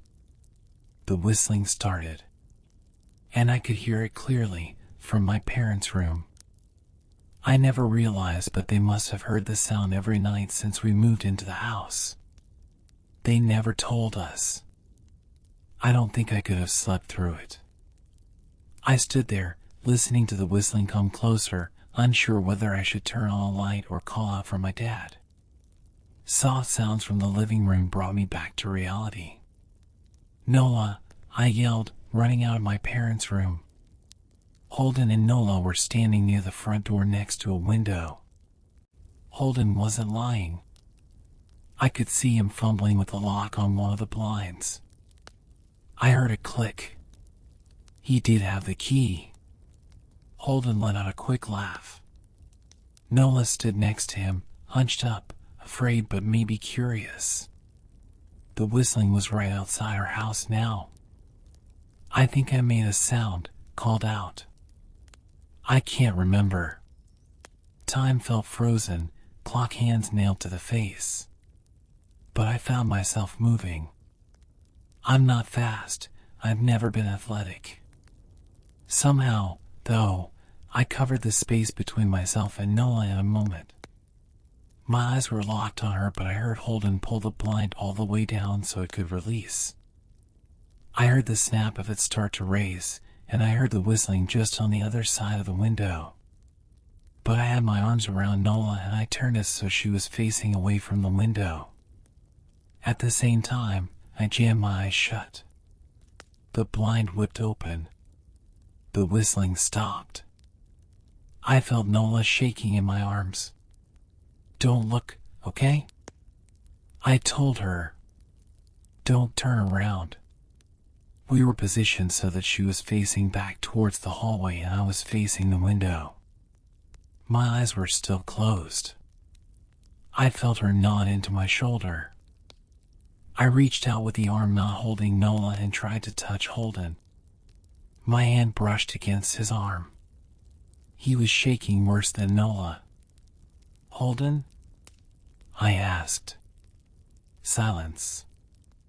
I reached past him and gingerly felt for the window, eyes still sealed shut. The glass was cold against my fingertips. Colder than it should have been for the time of year. I moved my hand up the window, searching for the string to the blind. The glass began to get warmer the further I reached, and there was a gentle hum feeding back into my fingertips. I tried not to think about what might be on the other side of the window. Finally, I touched the string and yanked the blind shut. I opened my eyes. In the dim light leaking out from the kitchen, I could make out Holden, pale and small, staring at the now closed window. Holden? I asked again. He turned towards me and he screamed. Everything became a flurry of motion. Lights sparked to life in the hall, then the living room. My parents' footsteps thudded across the hardwood floor. I didn't turn to look back at them. My eyes were glued to Holden. He was pale, had bit his lips so hard there was a thin red line of blood running down his chin, and he'd wet himself. What happened? My dad asked from behind me. I managed to swivel away from Holden and look back. He looked. I'd never seen my dad scared before, but I saw it that night, in that moment, an old, ugly terror stitched on his face. A parent's fear. Just Holden, he mouthed to me. I nodded yes. My dad let out a breath. He looked so relieved I nearly expected him to cheer. But then he turned to Holden and my dad's face changed. I wondered if he felt bad for feeling good that Holden was the only one that looked. There was a knock at the door. We all froze. Holden whimpered. Don't answer it, my mom said. She stood at the threshold of the hall. I'd always thought she was a skeptic and just humored my dad about the windows and the whistler, but that night we were all believers. I noticed that both of my parents held baseball bats they must have taken from their bedroom. The knock came again, a little louder this time. Please don't open the door, Holden whispered. My dad walked over to him, hugged him close. We won't, my dad promised, still holding his bat. Nothing is coming in here tonight. Thud, thud, thud. This time the knocking was loud enough to rattle the door. Holden screamed again and Nola clutched her arms around my neck. My mom came over and knelt down next to us, wrapping my sister and me close. Thud, thud, thud. Call the police, my mom whispered to my dad. The knocking instantly stopped. My dad looked over his shoulder at us. Do you think Dash? He was cut off by frantic knocking that trailed off to a polite tap, tap, tap. Police, something said from the other side of the door. The voice from outside sounded exactly like my mom, like a parrot repeating the words back to her. Police. Call. The police. Tap, tap, tap, police. My mom pulled us closer. Police. Police. Police. Police. Please stop, I heard her whisper.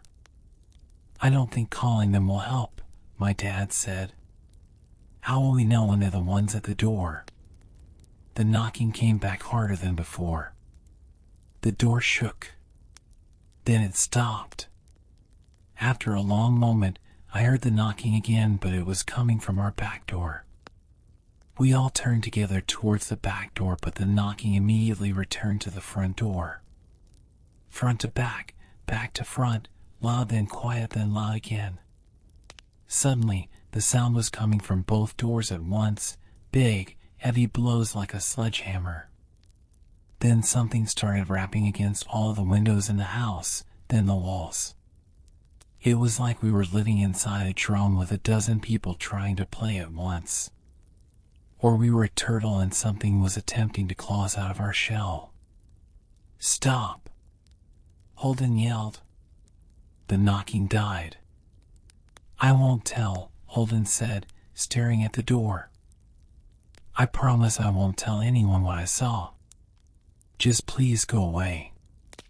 We waited for nearly a minute. Then we heard it, a soft tap tap tap coming from the window Holden had looked through earlier. Holden started to cry, sobbing like a prisoner watching gallows being built outside their cell. My dad held him, brushed his hair but never lied to him, never told him things would be okay. The tapping at the window went on for the rest of the night.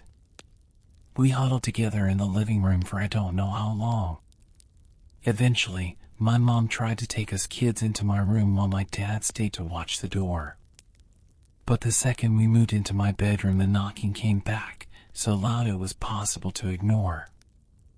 I was afraid the door couldn't take it. We went back to the living room and the knocking stopped. Only the tap tap tap on the window remained. None of us slept that night. The tapping stopped around 7 a.m. That's about the time the sun comes up here. We waited another 2 hours before my dad opened the blinds from one window. He made us all go back to my parents' bedroom first. I heard him open the door then come back in. Okay, he told us. It's done. Holden's parents came back around lunchtime. My mom and dad walked Holden over to his house and they all went inside for quite a while. Nola and I watched from the window. She stuck to me the whole day, right at my side, sometimes holding my hand. When my parents came back, they looked grim but wouldn't tell us what they said to Holden's family. It was a Sunday, so we all spent the day together, ordered pizza and watched movies. That night everyone slept in my room, Nola and my mom in the bed with me, my dad in a chair he pulled over. There was no knocking that night or any night since. We didn't see much of Holden or his parents for the rest of that week, but by Thursday there was a moving truck in their driveway. Nola and I watched them packing up the whole afternoon after school. What sticks with me most is how tired Holden and his parents looked. All three had the same pallor, grim mouths, and lightless eyes. Even from across the street I could tell something was very wrong. Holden and his family were gone before sunset. I remember what the original welcoming committee said to my parents when we moved in. Not everyone who looks at the Whistler dies, but even those that live have the light go out of them and the rest of their lives are full of misfortune. A million little tragedies. I think Holden's parents must have looked either to comfort him if they didn't believe or share the burden if they did. I watched Nola some days, happy and young and alive, and I wonder if I'd been slower, if she'd looked out the window that night, would I have looked too? To comfort her? To share that burden? I'm glad I don't have to find out. We still live in that house, in that neighborhood. We still hear our whistler walking past every night. The blessings, the luck, the good things here are too good to leave. But we're careful. We don't have friends over to spend the night anymore. And my dad hides the key to the blinds very, very well. Not that I've gone looking. Some things you just don't need to look for.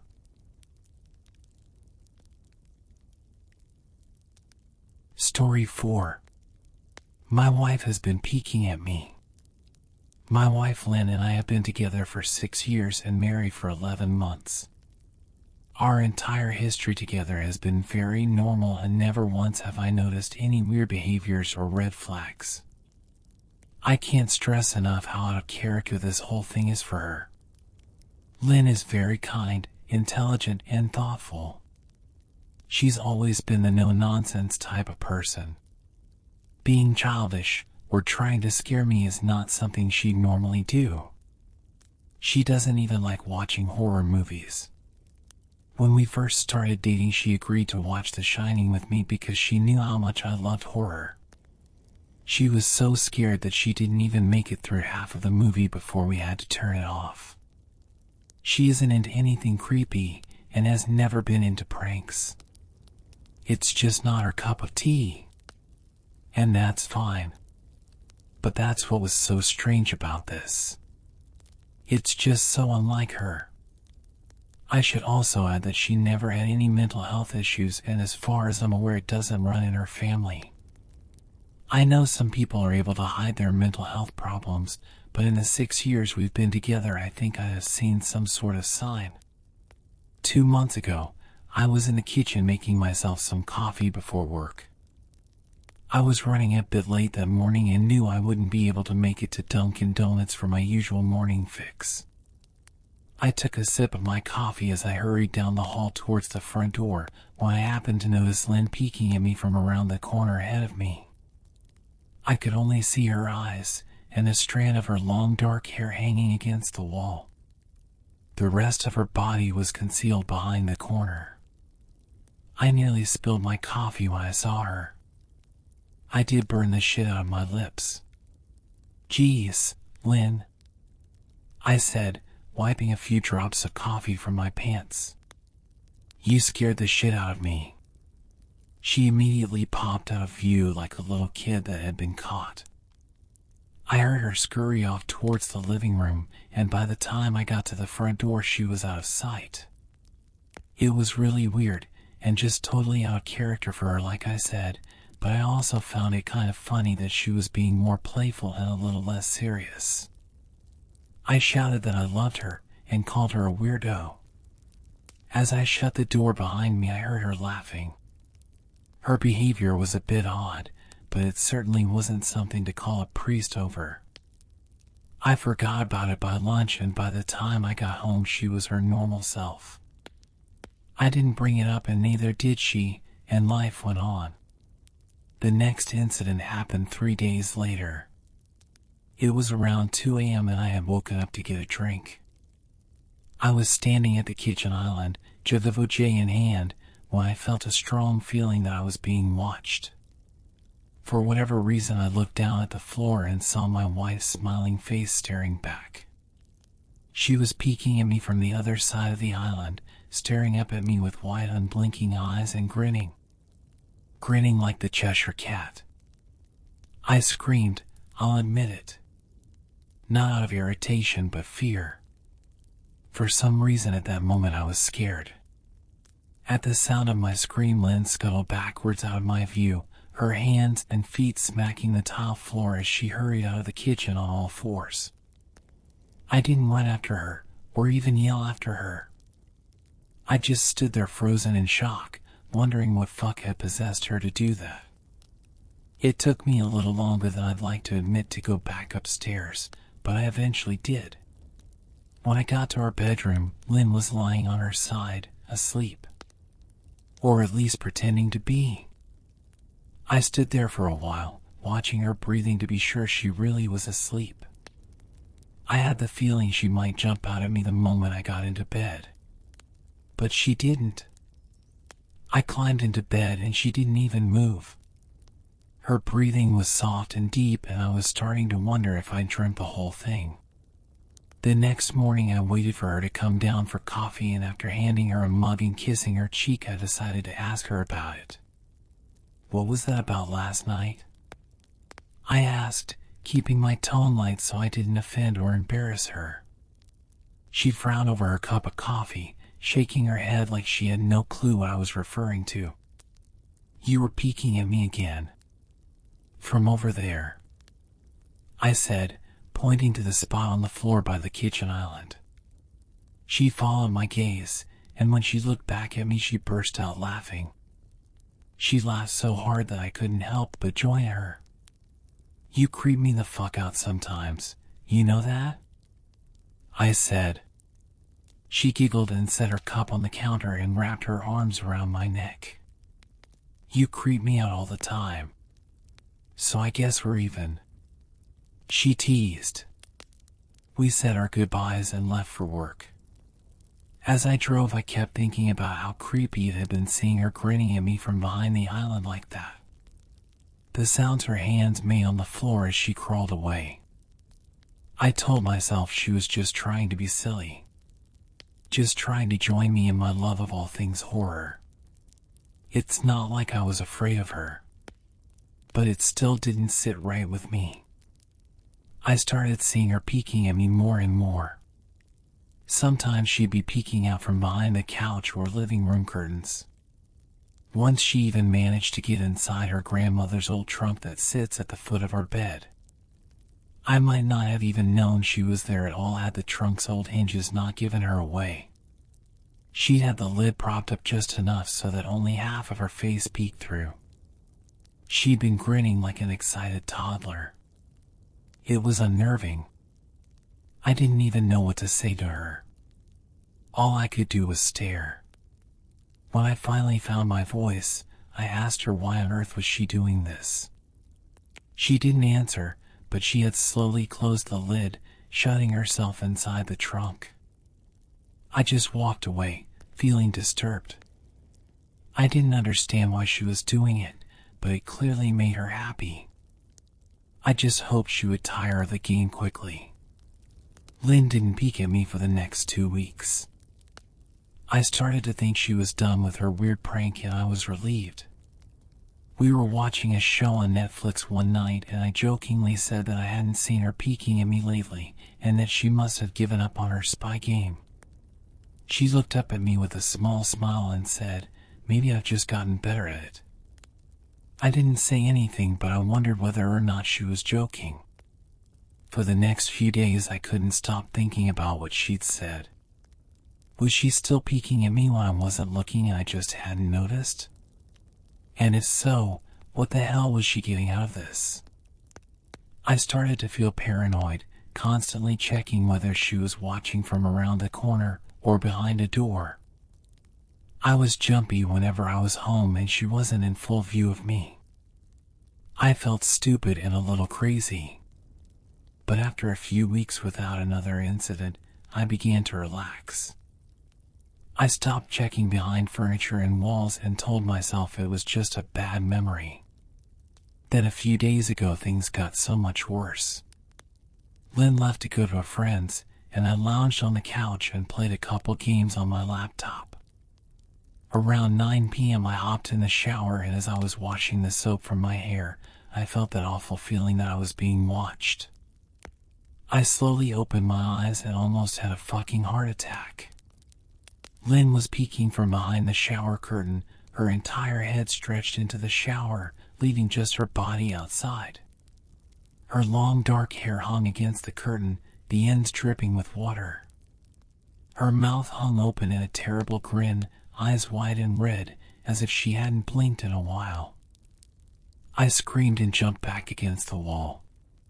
She didn't move, nor did her smile waver. Her makeup ran down her cheeks in 2 black streaks. She looked giddy and completely deranged. I was fucking terrified. We stood like that for a few moments, neither of us saying a word. Finally, after what felt like forever, she slowly pulled her head back out of the shower and I watched her blurry figure through the curtain as she moved backwards towards the bathroom door. A second later, the bathroom door slammed shut, hard enough to rattle the mirror. I screamed again and jumped out of the shower to lock the door. I stayed inside the bathroom for over an hour. Maybe I overreacted to some of you. But joke or not, I wasn't going to put up with the crazy shit anymore. That's what I kept telling myself as I paced in my bathroom, stopping to listen at the door every few minutes. Suddenly I heard a muffled sound, and I pressed my ear against the bathroom door, straining to listen. I couldn't hear anything, but I envisioned Lynn standing on the other side of the door, giggling at her joke. I felt a surge of anger. I was beyond pissed at being made to feel scared in my own house, and made to hide in the bathroom for an hour. All for what? Some joke? If it was a joke, it was an awful one. What the fuck, Lynn? I snapped. This shit is getting really fucking annoying. I waited for her to apologize, or to call me a jerk. But instead I heard a faint moan, so quiet I wondered if I heard it at all, and then complete silence. Lynn?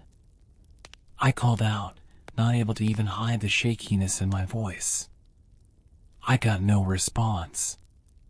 Just my own heavy breathing. I swear to God, just fucking stop it. I yelled, pounding my fist on the door. I waited for her to cuss me out, something I would expect from me talking to her like that. I never screamed at her before. But there was nothing.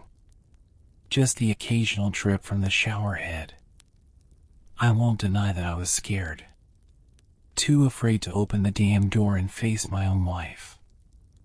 I waited another 30 minutes or so, which feels like a fucking lifetime when you're scared. Finally, I decided I wasn't going to spend the night hiding in my bathroom, so I got down on my knees and peered under the door. I almost expected to see her face peeking back at me, but thankfully I didn't. I could see straight down the hallway to the top of the stairs, but no Lynn. I didn't know if I should be happy about that or not. I looked for a few minutes, waiting to see her head pop up over the top step, but it never came. I stood up, my hand hovering over the door, and mentally prepared myself to open it.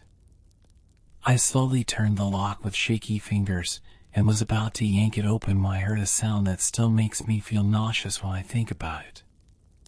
A moan, louder than before, but this time I was able to tell just where it was coming from. I turned my head to the closet door as if in slow motion, and locked eyes with my wife, who was peeking out at me from the slight gap. Her eyes were still wide as ever, and her mouth was hanging open in the most grotesque gaping smile I'd ever seen. I didn't even scream. I was too scared for even that. Her hands were clasped to her chest, body trembling with sheer delight, as if she could barely contain her excitement. A short raspy moan bubbled up from her throat, deep and raw, sending a shiver through my entire body. Somehow I found the ability to pull the bathroom door open and ran as fast as I could all the way down the steps, snagging my keys and phone from the table in the living room before running outside to my car. I could hear her shrill laughter behind me, but I didn't hear her getting closer. I didn't bother shutting the front door. I drove away from the house faster than I legally should have, shivering the entire time, either from fear or the cold. Maybe a little of both. I hadn't grabbed a coat or even a pair of shoes. I was still in my boxers and my hair was still damp. I drove straight to my brother Chris's house about 40 minutes away, ignoring any and every call and text I got. I didn't check my phone until I was safely parked in my brother's driveway. Lynn had called 4 times and sent a flurry of texts, all wondering where I'd gone and why I left like that. I threw my phone at the dash in a rage, furious at her nonchalant attitude. My brother and his wife were surprised to see me, especially dressed in just a pair of boxers, but told me to stay as long as I needed. Chris lent me some clothes and asked me what happened. I told him Lynn and I had a fight, but didn't get into the details. I didn't want him to think I was overreacting, leaving my wife over a prank, even if it was a strange one. I mean, hadn't I encouraged her for years to lighten up instead of being so serious all the time? I had wanted her to relax and loosen up, but this was definitely not what I had in mind. I tried to sleep on their sofa, but my brain wouldn't let me sleep.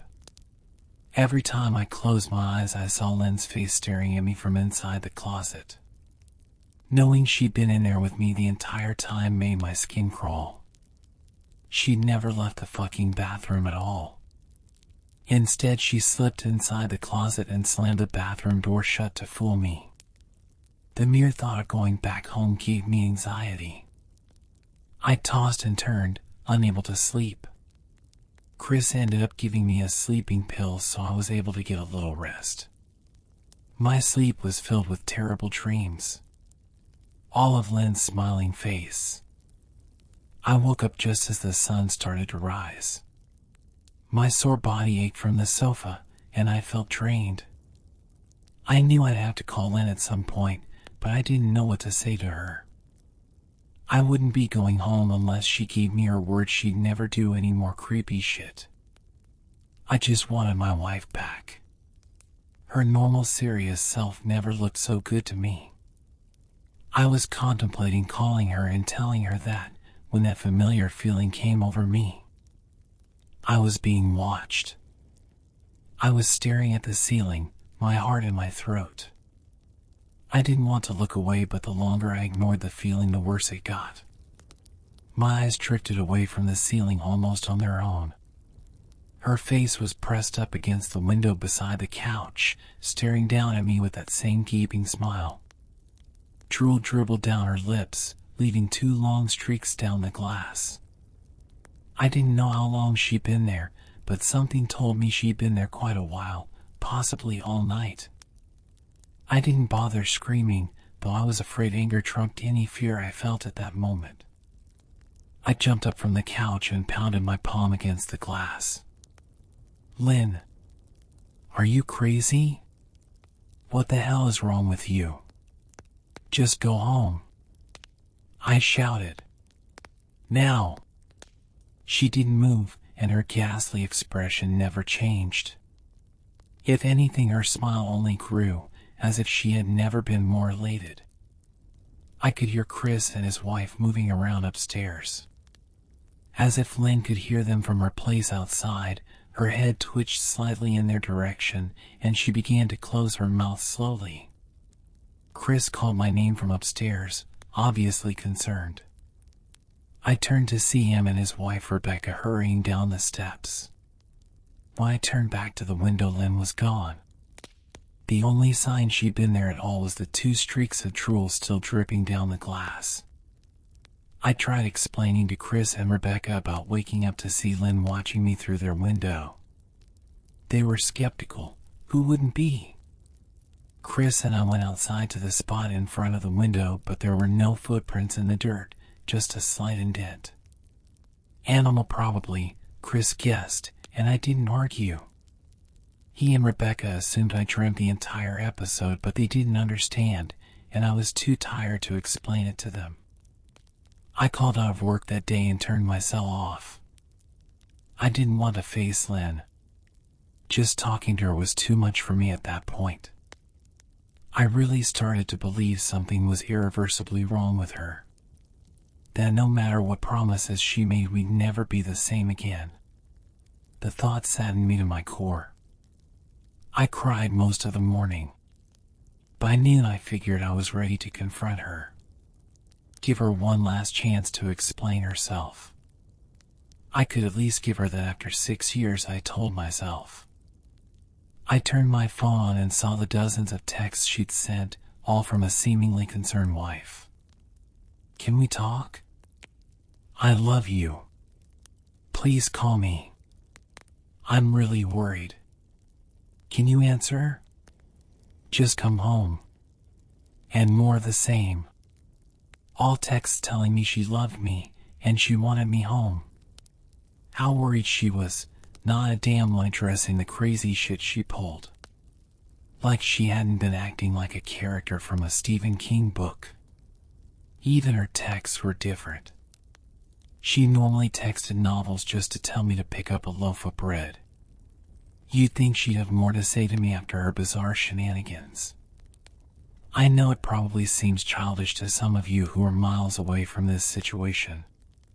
But if you saw the way Lynn had looked at me, how she scampered away on all fours like some wild animal, grinning at me from inside the closet like a lunatic, then I think you'd find my reaction was warranted. I ended up staying with Chris and Rebecca for another night. I didn't wake up yesterday until afternoon, and thankfully I didn't see Lynn's face watching me through the window. I don't want to pry, because it's not my place. But is this fight something that can be mended? Rebecca asked. She made us both a sandwich for lunch, and I knew she wanted to breach the subject without seeming to be nosy. I don't know. She's like a different person, I said, choosing my words carefully. I still wasn't ready for her or Chris to know the full extent of the batshit craziness I had been dealing with. People change, Ben. But she's still the same woman you married. Maybe you both just need to talk through your issues. Whatever's going on, I'm sure it can be fixed, she said, ever the peacemaker. I think it's beyond that now. I don't think talking would help. I just don't trust her, I said. The words stung in my heart. I missed and loved my wife. But how could I live with someone like that? Living in constant fear didn't sound too appealing. Lynn loves you. She has to be absolutely crushed, she said. I don't know about that, I said. Well, she certainly seemed like it to me. I've never seen her so upset. Very much unlike the Lynn I know, Rebecca said, shaking her head sadly. It took a full minute for her words to really sink in, and when they did, I felt dread worming its way through my skin. Wait. What do you mean? You saw her? You saw Lynn? I asked, my mouth suddenly dry. Rebecca nodded casually as if that fact wasn't nightmare fuel. Maybe for her it wasn't.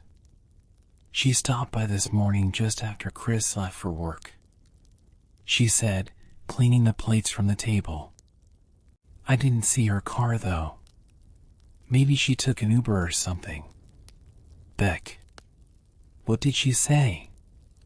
Did she come inside? I asked, sweat starting to break out on my forehead. I began looking around, examining corners as though a predator lurked behind them. No. She just asked if you were awake yet, and I said that you weren't. I asked if she wanted me to wake you, but she said no. Just said to let you sleep, she said as she washed the dishes. That's all? She didn't say anything else? I asked. No. She looked awful though. Like she hadn't slept in days. I think you should call her. I got from the table and thanked Rebecca for lunch. I felt a little bit better at the knowledge that at least she hadn't come inside. Still, I needed to double check that the doors were locked. I sat for a while trying to figure out what to do next. I didn't want to go home, but I felt that I owed it to Lynn to help her if I could. Hadn't I sworn an oath to love and honor her through sickness and in health? Clearly she was very sick. If she was sick, which I truly believed she was, I had to try and get her the help she needed. But I didn't even know where to start. I didn't want to call the police, and besides, what the hell was I going to tell them? That my wife was peeking at me? That she was being creepy? As bizarre as she'd been, she still hadn't committed any crime. Not yet anyway. The police would have probably said that I was overreacting. But this wasn't some prank. It felt wrong. Dangerous even. like something sinister lurked beneath her smile. I knew as her husband I was well within my rights to have her committed, but what if she simply acted normal in their presence? She'd obviously been able to fool Rebecca into thinking she was just a concerned wife. As long as the doctors didn't find her a danger to herself or others, they'd have no choice but to release her after 72 hours. I felt lost and overwhelmed. So I did what any husband in my position would do. I called her mother. I didn't want to, believe me. Her mother, Marianne, and I were never on the best of terms. We never fought or anything like that. She just wasn't a very warm person and wasn't really easy to get along with. She hardly ever smiled, and when she did, only her lips would move into a thin-lipped smile, leaving her eyes as blank as before. She gave off this aura that felt like she was permanently on the offensive. I'd only met her twice, and both times were for such short visits. I got the impression she didn't approve of me for her daughter. Lynn always ushered us out quickly, as she didn't want me to feel uncomfortable, which I was grateful for. Being in her mother's company felt almost unbearable, like walking on glass. I was glad when we moved 3 states away so we didn't have to see her often.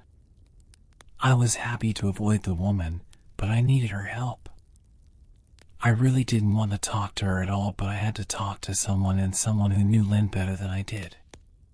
So I grit my teeth and did what I had to. Yes?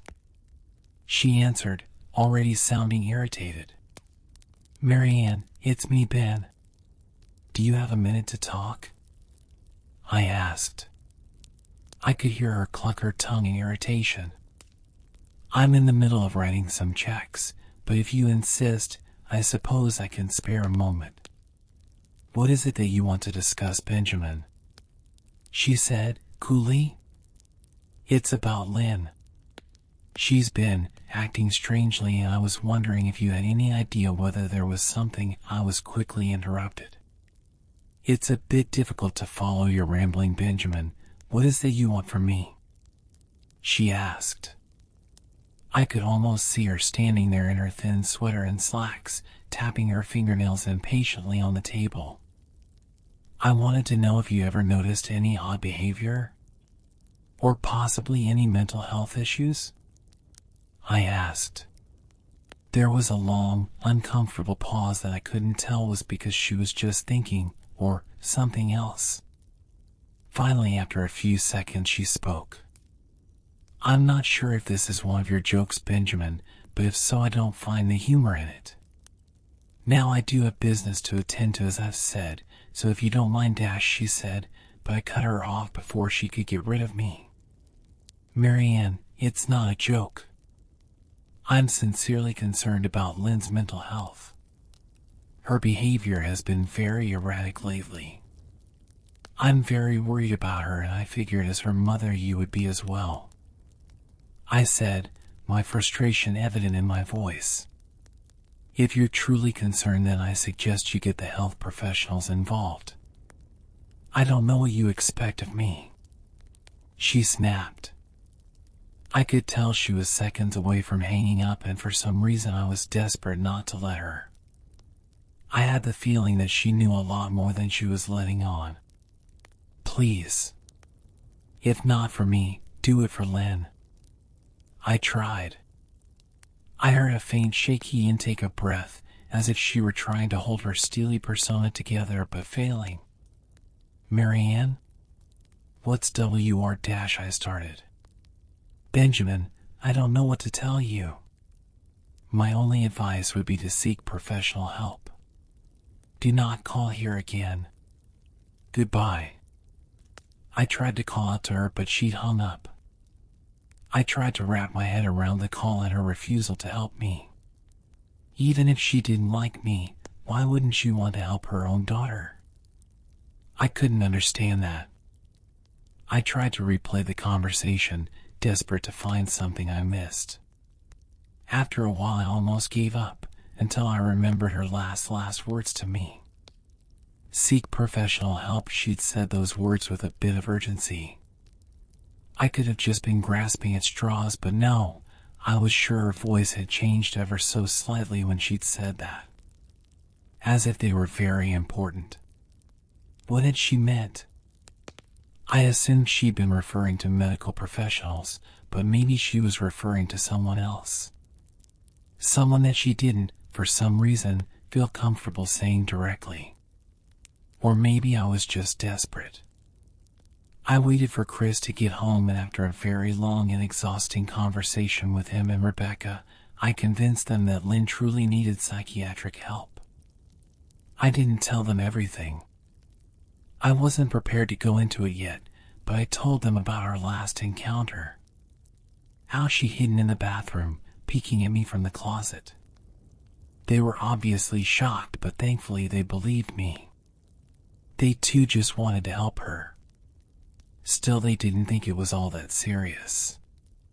Weird, maybe, but not dangerous. They just kept saying that Lynn had to be playing some kind of weird joke. Maybe for YouTube? Rebecca offered, if only half-heartedly. Chris didn't think we should involve the police just yet. He offered instead to go with me, and I readily accepted. He reasoned that calmly talking to her, trying to coax her into going willingly, was the best recourse. I agreed to do it his way. At least I wouldn't be going into that house alone. We drove over this morning, just after breakfast. There was no way I was going at night. When we pulled into the driveway, my stomach began doing somersaults. Her car wasn't there, but I still didn't let my guard down. The front door was ajar, and for a split second I thought we'd see her eyes staring through the gap. I was shaking and starting to sweat. Chris, however, was fine. He waited for me to open the door, his hands in his pockets like he was going on a fucking stroll through the park. I envied his ignorance. I pushed the door open and was immediately hit with the stench of rot. Chris smelled it too, and he walked in the house behind me with his nose scrunched up. What do you guys use to clean the floors around here? Shit. Chris mumbled. Shut up, I said, my eyes darting around for any signs of Lynn. The house was deadly quiet and dark despite being 10 in the morning. All the curtains were closed up tight, refusing to allow any sunlight inside. If I hadn't left it just 2 days prior, I'd have thought the house to be abandoned. We moved through each room, carefully checking any place that she might hide, occasionally calling her name. Why the fuck are you looking under the couch? Chris asked eventually. Aren't we looking for your wife? He was looking at me like I was a moron.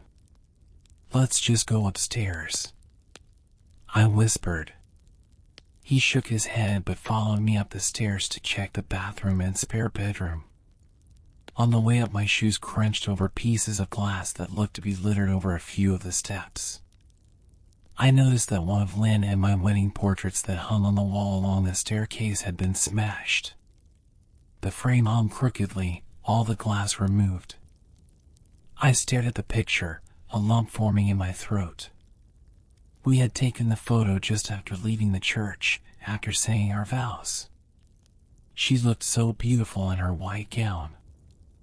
I looked at Lynn's beautiful face. I never dreamed her face would ever be a source of terror for me. We climbed the rest of the steps and checked the spare bedroom, but it looked completely untouched. I was hesitant to go into the bathroom, my fear from that night coming back to me all at once. Chris noticed and offered to go in by himself, but I couldn't let him do that. So we walked in together, checking the closet and the shower. The bathroom looked as if it hadn't been touched since the night I left. I don't think she's here, Ben.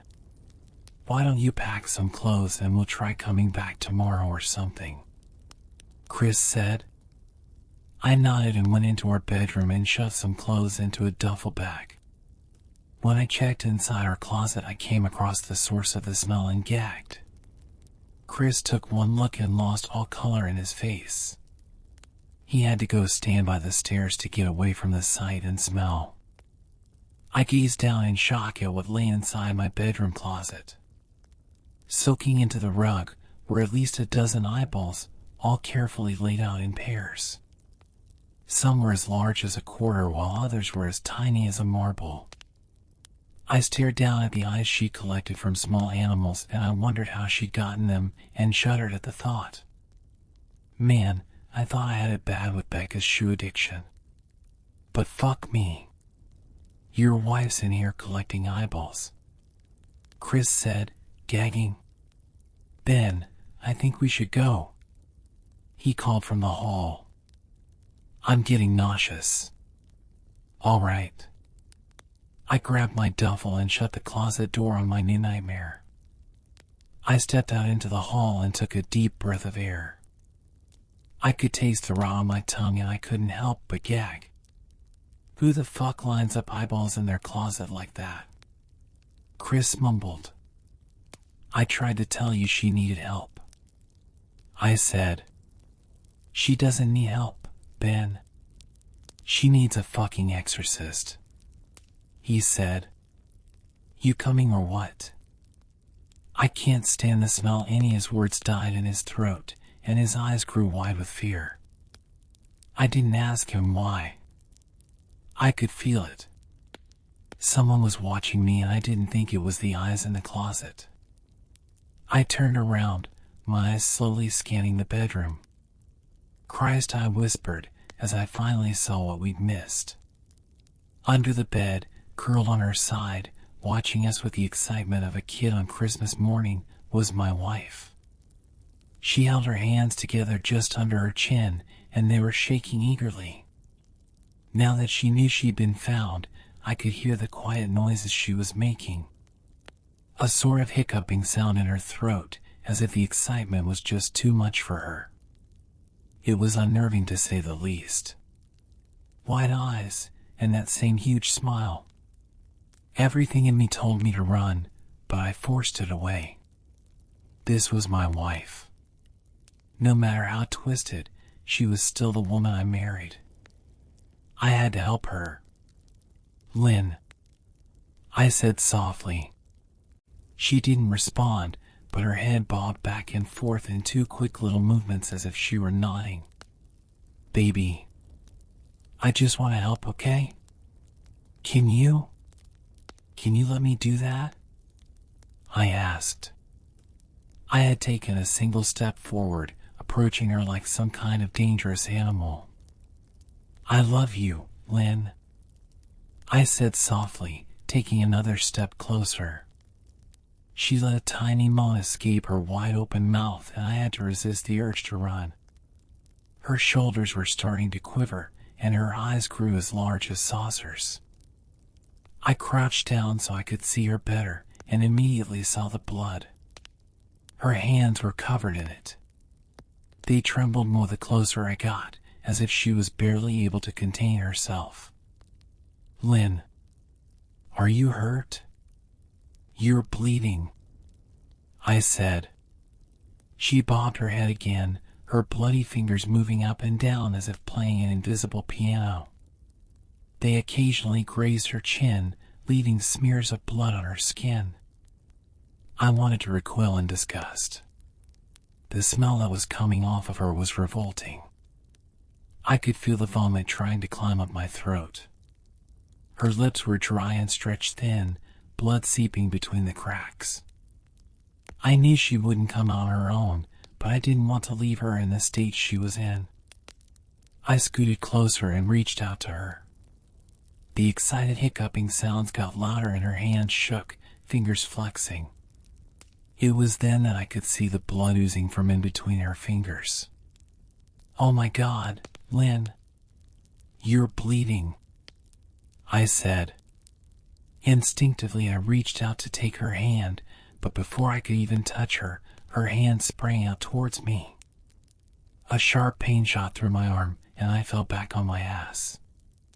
My arm burned, and I could see the blood dripping down onto the carpet. I looked back at her in shock and saw her grinning madly, her fingers clutching a large shard of glass. "You alright in there?" Chris asked from behind me. I turned my head slightly and nodded to him, cradling my arm to my chest. When I turned back to face Lynn, I saw that her focus had shifted. She wasn't looking at me anymore. And she wasn't smiling anymore either. She was staring past me, her eyes glaring at Chris the way a hungry lion might stare at an antelope. Her mouth was still hanging open, but it was twisted into a snarl. I got to my feet and began walking backwards down the hall, afraid to take my eyes off her. "Are you bleeding?" Chris asked. The moment the words left his mouth, Lynn started fast scooting out from under the bed, the glass shard still in her fist. "Chris, run. Go!" I yelled. He must have been too afraid to move, because a second later I felt my back bump into him. He was still standing at the top of the stairs, staring at the horror that was my wife. Lynn had crawled completely out from under the bed and stood in the bedroom doorway, her face twisted in rage. Her whole body was visibly tense. Blood ran down her fingers and onto the floor. "Jesus, Lynn," Chris said, "You, playing hide and seek?" I reached back and pushed him towards the steps. "Move your ass, Chris," I said as quietly but firmly as I could. Lynn bobbed her head in fast, sharp motions and began to grin, stretching her mouth open wider and wider so that her chin seemed to touch her chest. I heard Chris mutter a prayer, and then he was running down the stairs. I stood at the top of the steps, stuck between the love for a woman who clearly needed serious help and self-preservation. "I only want to help," I said, choking back tears. Her eyes focused on me once again as she slowly lifted the glass, holding it out in front of her. And then she started sprinting towards me, grinning with utter excitement. Thankfully, my body took over and I flew down the stairs, skipping 2 or 3 at a time. I made it to the front door before I felt her leap onto my back, wrapping her arms around my neck, her open mouth next to my ear so that I could hear those terrible hiccuping sounds up close. I shook her off me, knocking her to the floor. I felt a searing pain in my back as she went by, tore open the front door and bolted to my car. Chris was standing in the front yard, talking on the phone with the police. I didn't say a word, I just ran to my car and jumped in. Chris took the hint and followed me, still on the line with 911. I watched the rearview mirror, sure I'd see her there, running after us. But I never did. I went straight to the ER and got 11 stitches in my arm and 3 on my back. The police asked a lot of questions and went back to the house to do a search, but of course, Lynn wasn't there. They advised me to stay with a friend or relative for a while and to file a restraining order as soon as I could, but none of those things would matter. Somehow I just knew. I dropped Chris off at home and went to a motel an hour away. I wanted to put as much distance between me and Lynn as I could. This is where I've been for the last 4 hours. I thought maybe the police would find her, maybe they'd get her the help she desperately needs. But now I don't think so. Because 40 minutes ago I got a text from an unknown number. Just 3 words. "I found you." And a picture attached. The picture was dark and grainy, but I instantly knew what it was. There was no mistaking my wife's eye. I started typing this out immediately after. I don't know what to do. I'm alone and scared, and I can't help but feel that I'm being watched. Story 5. Has your husband been standing still? The woman at the door said her husband was inside my home. She was agitated and ran her fingers through her unwashed hair. "You have the wrong address." "It's just me," I said, then lied, "and my boyfriend is here." No, please, just listen to me," she said, placing a hand on the door frame and leaning in toward me.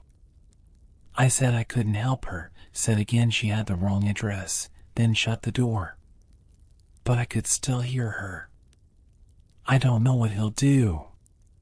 Let me in, let me find him, she said, her muffled voice sharpening while her palm drummed on the door. He stands still. I froze in the entryway and waited full minutes after it sounded like she had left, in case her ear was pressed to the door. I didn't give much thought to her husband, at first. There was something off about her, how she tried to talk so calmly, even though it was obvious she was coiled tight enough to snap. She kept floating on her toes, looking into my apartment behind me. But she also didn't seem outcast, or even neglected really.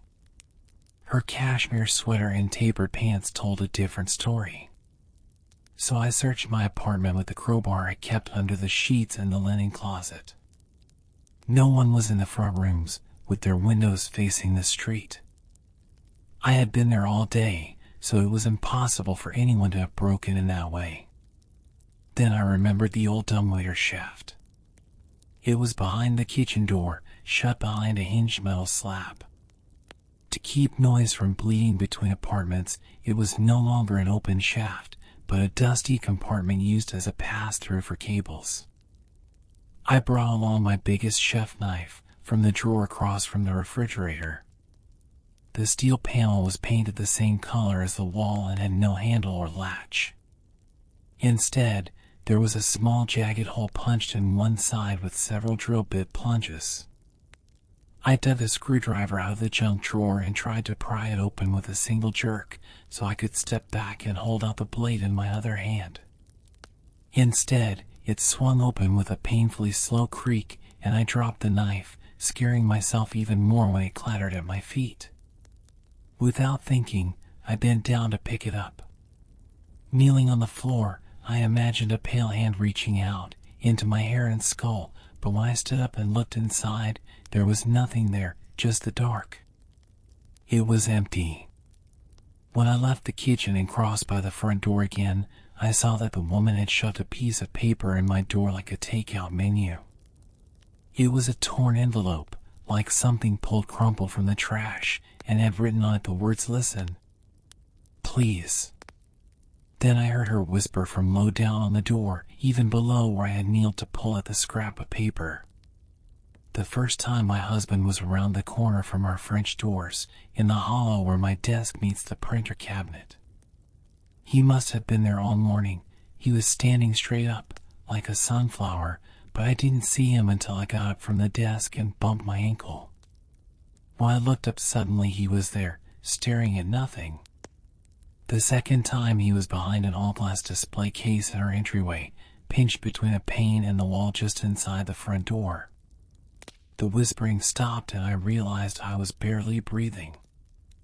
I was still kneeling and my knees were beginning to get sore. "Are you still there?" the whispered voice asked. I didn't answer. He's gotten really skinny and goes through tubes of high SPF sunscreen whenever he is called out to a site, so now he's white as an electric socket. He can suppress his presence and take away your intuitive sense that another person is nearby. He's practicing. He's getting better. He knows where your eyes land and the spaces they slide over. "Go away!" I screamed before retreating to the farthest corner of my apartment away from the front door. It took me a while to calm down, with some TV and all the lights on. I didn't pay attention to the show, but told myself that the woman at the door had a mental illness and a persecution complex and she wanted to pull me into her delusion. I crept to the window and peered into the park across the street from my house. It was small and mostly mown, with a picnic pavilion and a swing set. But right across from me was a shock of forest, rising up curling and unwanted. The sun was still up, but low enough for this thicket to be dark in its own shadows. I looked for her there, expecting I don't know what, 2 red eyes? I didn't see her, and opened the blinds fully. A few families were playing volleyball down at the farthest end of the park, but it was otherwise empty. Then I caught the blue light off an e-cig. It was her, seated in a shadowed beach chair with her legs stacked casually in front of her. I could barely see her face, but it looked as if she was staring into my windows. I debated whether to go out to confront her, but when I turned around I saw her husband. I didn't scream. My throat snapped shut on my breath. Through the kitchen doorway across the room I could see my dishwasher and him standing next to it, one leg against the fridge. He wasn't standing straight, but bent forward at a right angle, his back aligned with the marble countertop.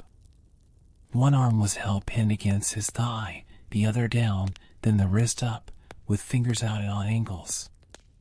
His face pointed forward, aligned atop his body like a bullet on a shell casing, with his eyes aimed to one side of me and far away. He wore an expression of rapture on a pale face. His lips were glittering red. He didn't move or react and showed no signs of being detected. But I still expected those eyes to swivel and land on me, didn't feel I could move or look away until it did. I forced myself to clap, then to wave my arms, but there was no reaction. "You," I said, "sir." I added, "You need to leave." He didn't react, and it wasn't just as if he was ignoring me. There wasn't a tremor or breath. He stayed so still it was as if the whole world had frozen. I called 911, of course. The operator urged me to get out of the house as quickly as possible.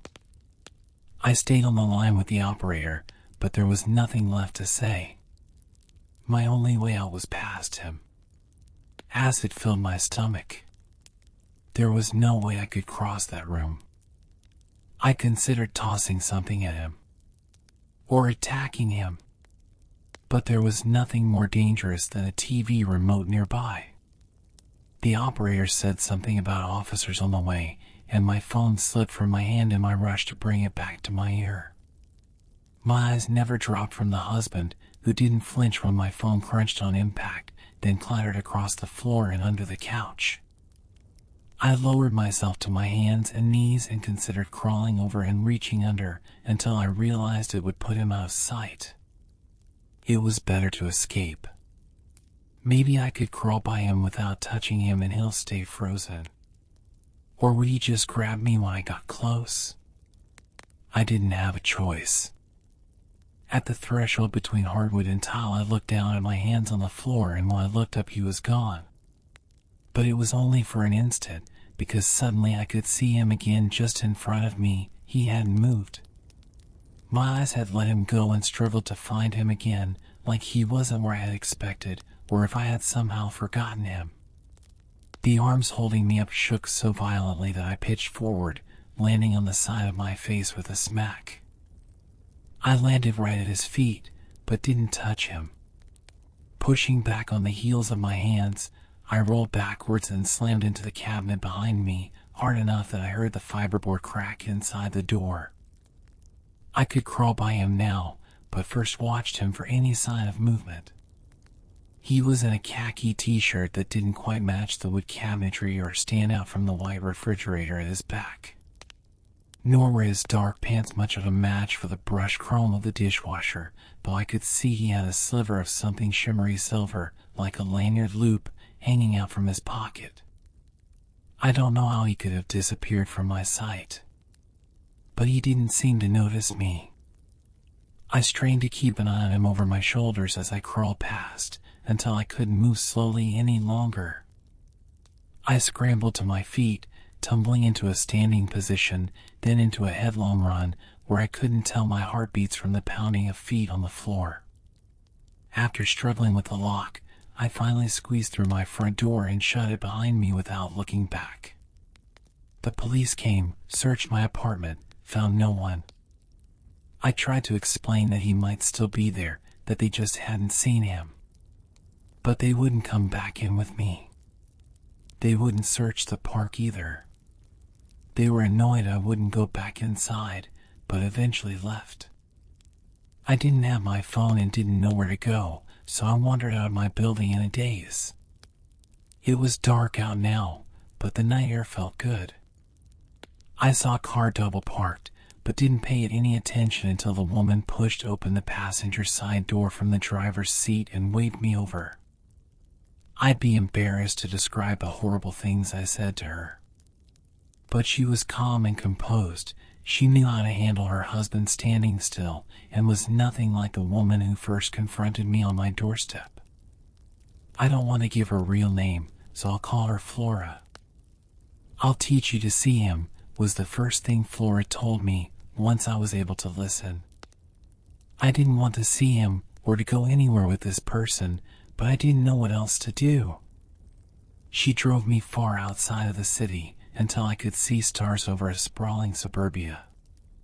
Somewhere near the highway, where duplex condos faded into industrial parks, she turned into a multi-acre construction site.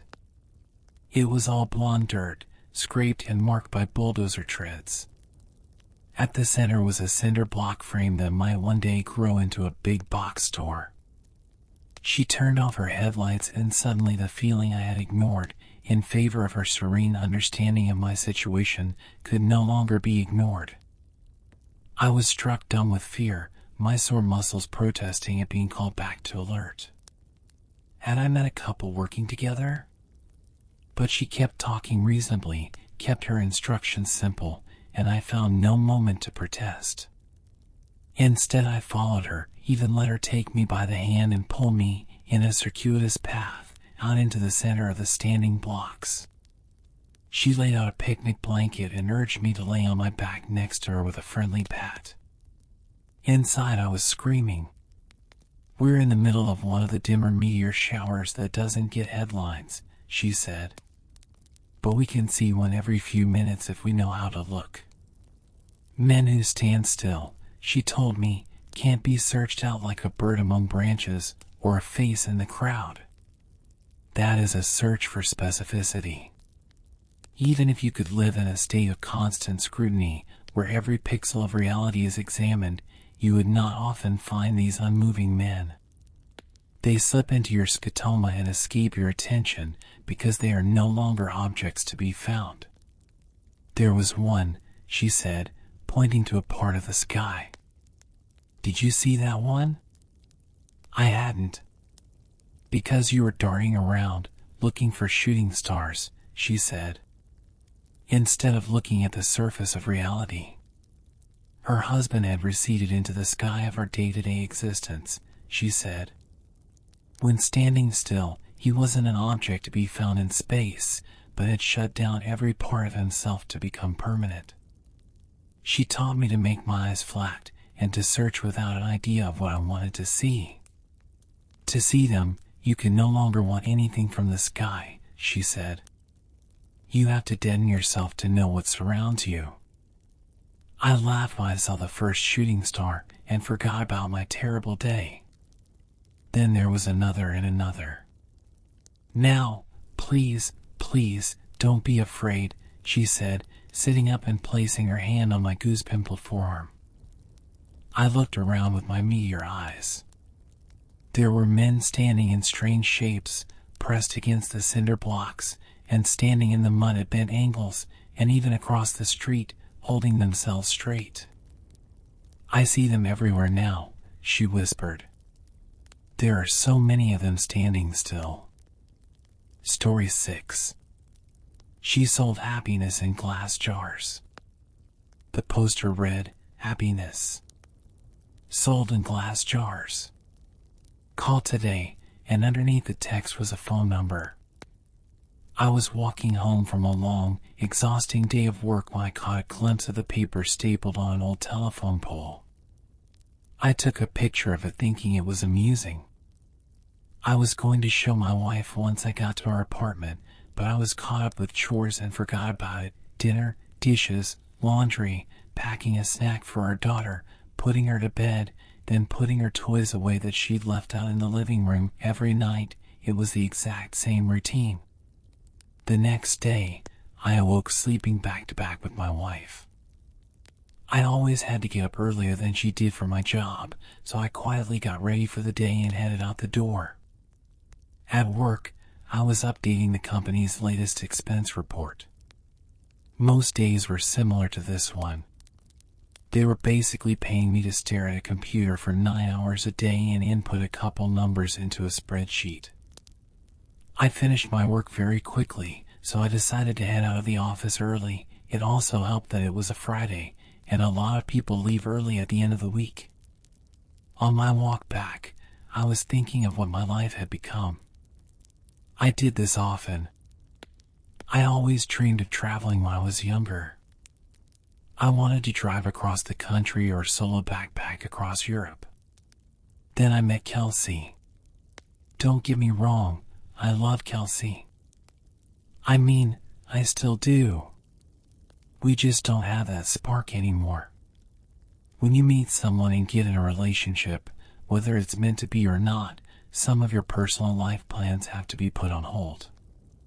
And then that relationship turns to marriage, and then you have a baby, then you have to enroll your daughter in a preschool, then you have to get a better paying job and work more hours and blah, blah, blah. I'm not trying to throw a pity party for myself. I'm just saying I wasn't exactly content with where I was in my life. I wouldn't have referred to myself as a happy person.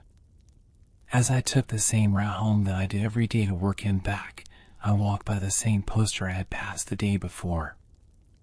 I don't know why, I really don't, but I decided to call the number. I figured it would be some joke. Maybe someone just picks up and says, "I love you," on the other end and hangs up. Or maybe it's a line to a sex worker. I had no idea what to expect. I called. It only rang once before someone picked up. "Hello," a woman said. Hi, I'm calling about your poster." "Your ad?" "Oh, awesome," she said calmly. "When do you want to pick it up?" "Pick what up?" "The jar," she said, like it was the most obvious thing in the world. "Oh, of course, I realized then that I had left work early without telling Kelsey, so I could just go pick it up now and she'd be none the wiser. What exactly is it that you're selling?" "I just told you. It's happiness. In a glass jar. Like the poster said. Happiness keeps best in glass jars. They're more durable than, say, a plastic bag." Okay. Should we meet somewhere?" "For sure. I don't want you to end up being a creep or something, so let's go to a public place." The public place we decided on was a Starbucks parking lot a little over a mile from me. Now, I didn't think I was really going to be buying a jar of happiness or whatever. I was 99% sure she was going to sell me drugs. Maybe heroin would be in the jar.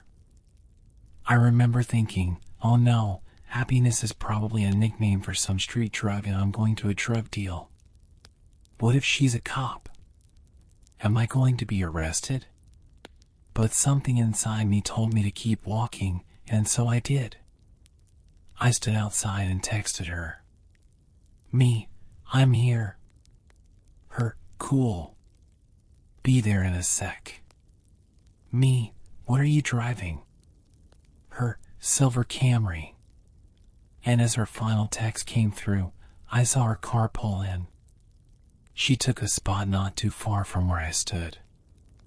I could see there was no one else in the car, which put my kidnapping fear to rest. She opened her door and stood on the pavement, looking around until her eyes met mine.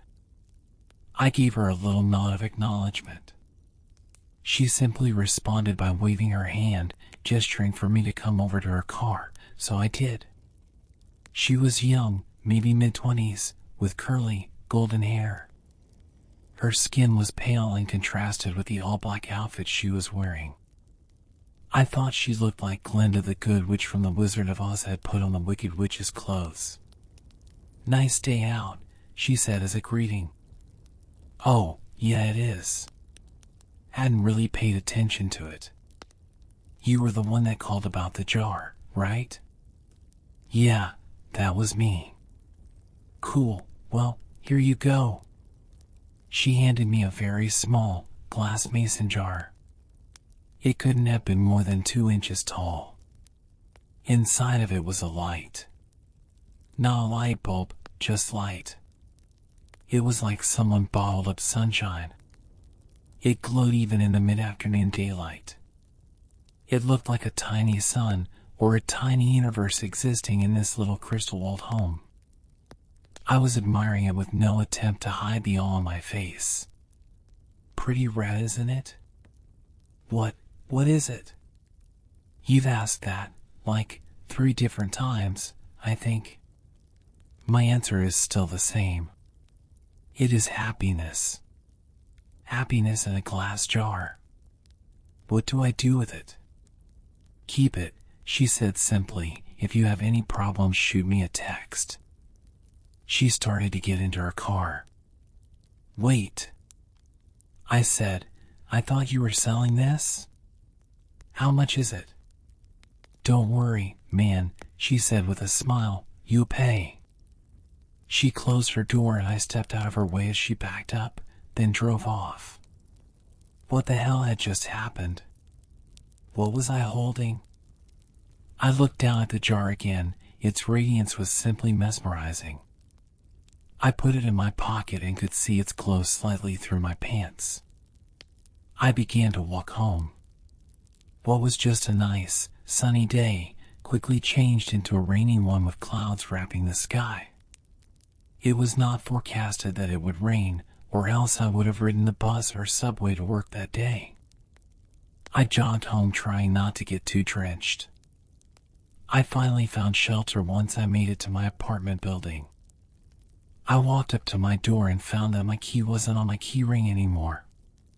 Shit, I can't believe I lost it again, I thought. I knocked on the door and said in a somewhat loud voice, "Hey babe, it's me. I don't know what happened to my key."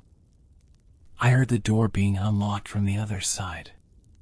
When the door opened, I was greeted by a large, heavy-set man with greasy hair and unkempt goatee. He said, "I think you got the wrong door, bud."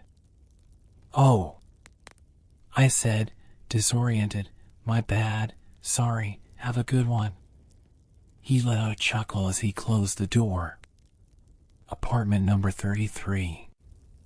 I know that was my apartment. I know it was. I'd been in apartment 33 for 5 years now. But that was not my apartment. From what I could see inside, all the furniture was different. It was painted a different color. It was all wrong. I felt like I hit my head and was drugged. In that moment, nothing made sense. I pulled out my phone to call Kelsey so she could calm me down and tell me I just got confused for a second. But her contact wasn't in my phone. In fact, nothing was in my phone. I had no messages with her. No previous calls. No pictures. It was like my phone reset to its factory settings. Did that girl somehow switch my phone out when I wasn't looking? I would have just dialed Kelsey's number manually, but I couldn't quite remember it. I had known it by heart before, but not anymore. I needed to get back to the office. I had all my contacts backed up on my work computer. Since it was still raining, I hopped on the bus, which had a stop right in front of the apartment complex. I rode downtown toward my office, the whole time staring at my wet shoes, wondering what the hell was going on. We have a keycard access to our building, so only authorized personnel can get inside. I always keep my access card in my wallet, always. But, surprise, surprise, it wasn't there. I buzzed into the speaker we have for guests with appointments or employees as a backup in case anyone lost or forgot their card. BZZZ. Hey, this is Tim. I must have lost my card. My employee number is... I stopped as I drew a blank.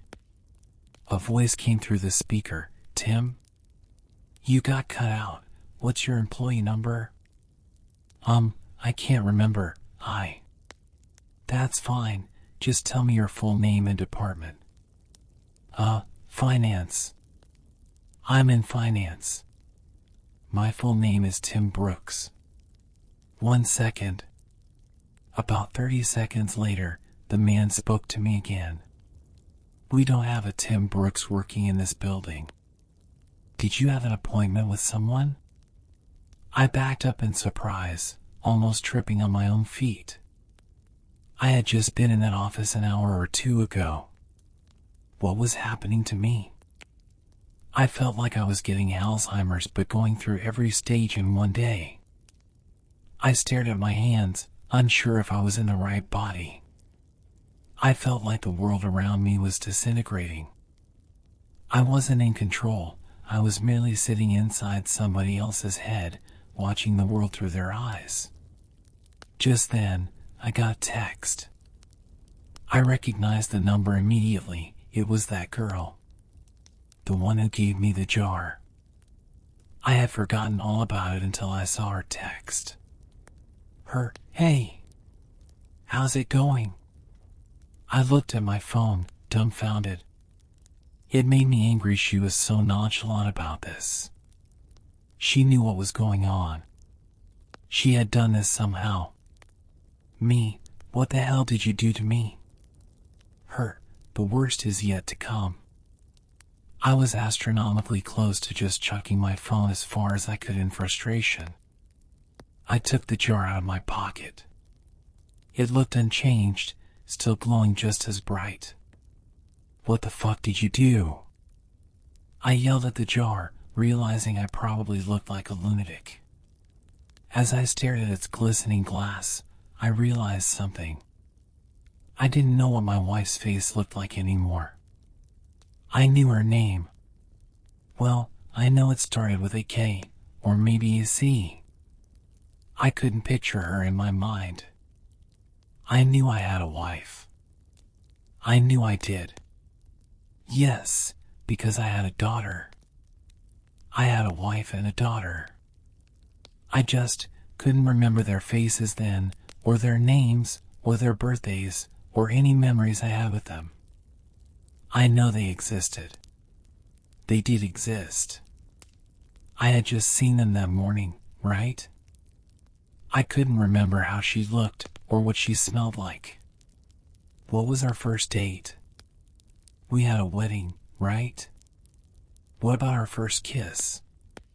Or my daughter, or was it my son? Maybe I didn't even have a kid. But my wife, or girlfriend, she was real. I knew she was. The thought was tearing me apart. I couldn't see her in my head. I couldn't recall a single fact about her. I was standing outside of the same building, but I was unsure why I was. Did I work there? I must work somewhere. The rain was accompanied by a chilly wind now. It was whipping in my face, making my nose and cheeks sting. I wanted to go home. I wanted to be with her. I wanted to be warm. I wanted to go into a shitty office job that kept a roof over my head. I wanted it all. I was soaking wet. I was miserable. I couldn't remember my parents or my childhood. Did I even have any friends? Why was I in the rain? I looked down at my hand. I was still clutching the jar. The only memory of my entire life I could concretely remember was that girl giving it to me, telling me it was happiness. It did not bring happiness. It brought pain. It brought suffering. I was more miserable in that moment than I'd ever been. My phone buzzed. Break the jar, Tim. I looked at my other hand. With the setting sun and the rainy sky, I swear the jar glowed brighter than any streetlight near me. I didn't break it because I was following her instruction. I broke it because I was angry. I broke it because I was upset. I needed a release. I raised my arm above my head and brought it down with one swift motion, shattering the jar on the concrete beneath my feet. That dark, Chilly air accompanying the rain spread away like it was the shockwave of a bomb going off, and I was at the epicenter. I saw the warm, yellow light from inside the jar spread rapidly across the ground and ascend into the sky. It was as if I was watching the beginnings of the universe being created, like God had just snapped his fingers and said, "Let there be light." I was engulfed in it. I could no longer see street or rain, or anything dark. I felt like I was plummeting into a star going faster than the speed of light. It felt like sitting in front of a fire on a cold winter's night, but that warmth was covering every inch of my body. And then I blinked. Immediately I could feel the sheets beneath me, and my back barely touching my wife's. I was staring out the window. The morning light drenched through the glass and gleamed on my face. I stood from bed and grabbed my phone. It was Friday morning. I had one text. "Let me know if you ever need another jar, smiley face." I called in sick to work. I snuck into my daughter's room and greeted her with a kiss and told her she didn't have to go to preschool today. We were going to have a family day. She smiled and stretched out her arms with a yawn before curling up and falling back asleep. I got back in bed and squeezed my wife tightly. I didn't let go for hours. Our daughter came into our room and woke us up eventually. She was jumping on the bed and shouting for us to wake up. Yesterday I may have found that annoying. Yesterday I may have found a lot of things annoying, or monotonous, or dull. But not today. Today, I pulled her under the covers in between me and Kelsey. Today was going to be a good day. Today, I was happy. Story 7. A Shattered Life. I don't know when you're going to read this, but I can tell you when it started. I was out for a walk alone in the woods when the entity came for me. It was beyond a blur. It was, for lack of a better term, absence of meaning. Where it hid, there were no trees. Where it crept closer, there was no grass. Through the arc it leapt at me, there was no breeze of motion. There was no air at all. As it struck, I felt the distinct sensation of claws puncturing me somewhere unseen, somewhere I'd never felt before. My hands and arms and legs and torso seemed fine and I wasn't bleeding, but I knew I'd been injured somehow. As I fearfully ran back home, I could tell that I was less. I was vaguely tired, and it was hard to focus at times. The solution at that early stage was easy. A big cup of coffee helped me feel normal again. For a while, that subtle drain on my spirit became lost in the ebb and flow of caffeine in my system. You could say my life began that week, actually, because that was when I met March. She and I got along great, though, to be honest, I'm pretty sure I fell in love with her over the phone before we even met. It was almost as if the strong emotions of that first week made the entity fight back. It was still with me, latched onto some invisible part of my being. The first few incidents were minor, and I hardly worried about them. The color of a neighbor's car changed from dark blue to black one morning, and I stared at it before shaking my head and shrugging off the difference. 2 days later, at work, a coworker's name changed from Fred to Dan. I carefully asked around, but everyone said his name had always been Dan. I figured I'd just been mistaken. Then, as ridiculous as this sounds, I was peeing in my bathroom at home when I suddenly found myself on a random street. I was still in my pajamas, pants down, and urinating, but now in full view of a dozen people at a bus stop. Horrified, I pulled up my clothes and ran before someone called the cops. I did manage to get home, but the experience forced me to admit that I was still in danger. The entity was doing something to me, and I didn't understand how to fight back. Mar showed up that evening, but she had her own key. "Hey," I asked her with confusion. "How'd you get a key?" She just laughed. "You're cute. Are you sure you're okay with this?" She opened a door and entered a room full of boxes. I know living together is a big step, especially when we've only been dating 3 months. Living together? I'd literally just met her the week before. Thing was, my mother had always called me a smart cookie for a reason. I knew when to shut my yap. Instead of causing a scene, I told her everything was fine, and then I went straight to my room and began investigating. My things were just as I had left them, with no sign of a 3-month gap in habitation, but I did find something out of the ordinary: the date. I shivered angrily as I processed the truth. The entity had eaten 3 months of my life. What the hell was I facing? What kind of creature could consume pieces of one's soul like that? I'd missed the most exciting part of a new relationship, and I would never understand any shared stories or in-jokes from that period. Something absurdly precious had been taken from me, and I was furious. That fury helped suppress the entity. I never imbibed alcohol. I drank coffee religiously. I checked the date every time I woke up. For 3 years, I managed to live each day while observing nothing more than minor alterations. A social fact here and there, someone's job, how many kids they had, that sort of thing, the layout of nearby streets, the time my favorite television show aired, that kind of thing. Always, those changes reminded me the creature still had its claws sunk into my spirit. Not once in 3 years did I ever let myself zone out. One day, I grew careless. I let myself get really into the season finale of my favorite show. It was gripping, a fantastic story. Right at the height of the action, a young boy came up to my lounger and shook my arm. Surprised, I asked, "Who are you? How did you get in here?" He laughed and smiled brightly. "Silly daddy." My heart sank in my chest. I knew immediately what had happened.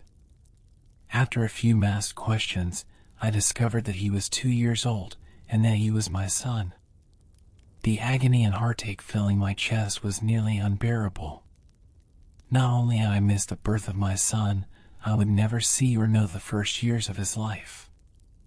Mar and I had obviously gotten married and started a family in the time I'd lost, and I had no idea what joys or pains those years contained. It was snowing outside. Holding my sudden son in my lap, I sat and watched the flakes fall outside. What kind of life was this going to be if slips in concentration could cost me years? I had to get help. The church had no idea what to do. The priests didn't believe me and told me I had a health issue rather than some sort of possession. The doctors didn't have any clue. Nothing showed up on all their scans and tests, but they happily took my money in return for nothing. By the time I ran out of options, I decided to tell March. There was no way to know what this all looked like from her side. What was I like when I wasn't there? Did I still take our son to school? Did I still do my job? Clearly, I did, because she seemed to be none the wiser, but I still had a horrible feeling that something must have been missing in her life while I wasn't actually home inside my own head. But the night I set up a nice dinner in preparation, she arrived not by unlocking the front door, but by knocking on it. I answered, and found that she was in a nice dress. She was happily surprised by the settings on the table. A fancy dinner for a second date? I knew you were sweet on me. Thank the Lord I knew when to keep my mouth shut.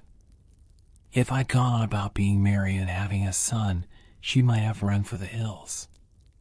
Instead, I took her coat and sat down for our second date. Through carefully crafted questions, I managed to deduce the truth. This really was our second date. She saw relief and happiness in me, but interpreted that as dating jitters. I was just excited to realize that the entity wasn't necessarily eating whole portions of my life. The symptoms, as I was beginning to understand them, were more like the consequences of a shattered soul. The creature had wounded me, broken me into pieces. Perhaps I was to live my life out of order, but at least I would actually get to live it. And so it went for a few years, from my perspective. While minor changes in politics or geography would happen daily, major shifts in my mental location only happened every couple months. When I found myself in a new place and time in my life, I just shut up and listened, making sure to get the lay of the land before doing anything to avoid making mistakes. On the farthest flung leap yet, I met my 6-year-old grandson, and I asked him what he wanted to be when he grew up. He said, "Writer." I told him that was a fine idea. Then, I was back in month 2 of my relationship with Mar, and I had the best night with her on the riverfront. When I say the best, I mean the best. Knowing how special she would become to me, I asked her to move in. I got to live through what I missed the first go-around, and I came to understand that I was never mentally absent. I would always be there, eventually. When we were moving our boxes in, she stopped for a moment and said she marveled at my great love, as if I'd known her for a lifetime and never once doubted she was the one. That was the first time I'd truly laughed freely and wholeheartedly since the entity had wounded me. She was right about my love for her, but for exactly the reason she considered a silly romantic analogy. I had known her my whole life, and I'd come to terms with my situation and found peace with it. It wasn't so bad to have sneak peeks at all the best parts ahead. But of course I wouldn't be writing this if it hadn't gotten worse. The entity was still with me. It had not wounded me and departed like I'd wanted to believe. The closest I can describe my growing understanding was that the creature was burrowing deeper into my psyche, fracturing it into smaller pieces. Instead of months between major shifts, I began having only weeks. Once I noticed that trend, I feared my ultimate fate would be to jump between times in my life heartbeat by heartbeat, forever confused, forever lost. Only an instant in each time meant I would never be able to speak with anyone else, never be able to hold a conversation, never express or receive love. As the true depth of that fear came upon me, I sat in an older version of me and watched the snow falling outside. That was the one constant in my life. The weather didn't care who I was or what pains I had to face. Nature was always there. The falling snow was always like a little hook that kept me in a place. The pure emotional peace it brought was like a panacea on my mental wounds, and I never yet shifted while watching the pattern of falling white and thinking of the times I'd gone sledding or built a snow fort as a child. A teenager touched my arm. "Grandpa?" "Eh?" He'd startled me out of my thoughts, so I was less careful than usual. "Who are you?" He half grinned, as if not sure whether I was joking.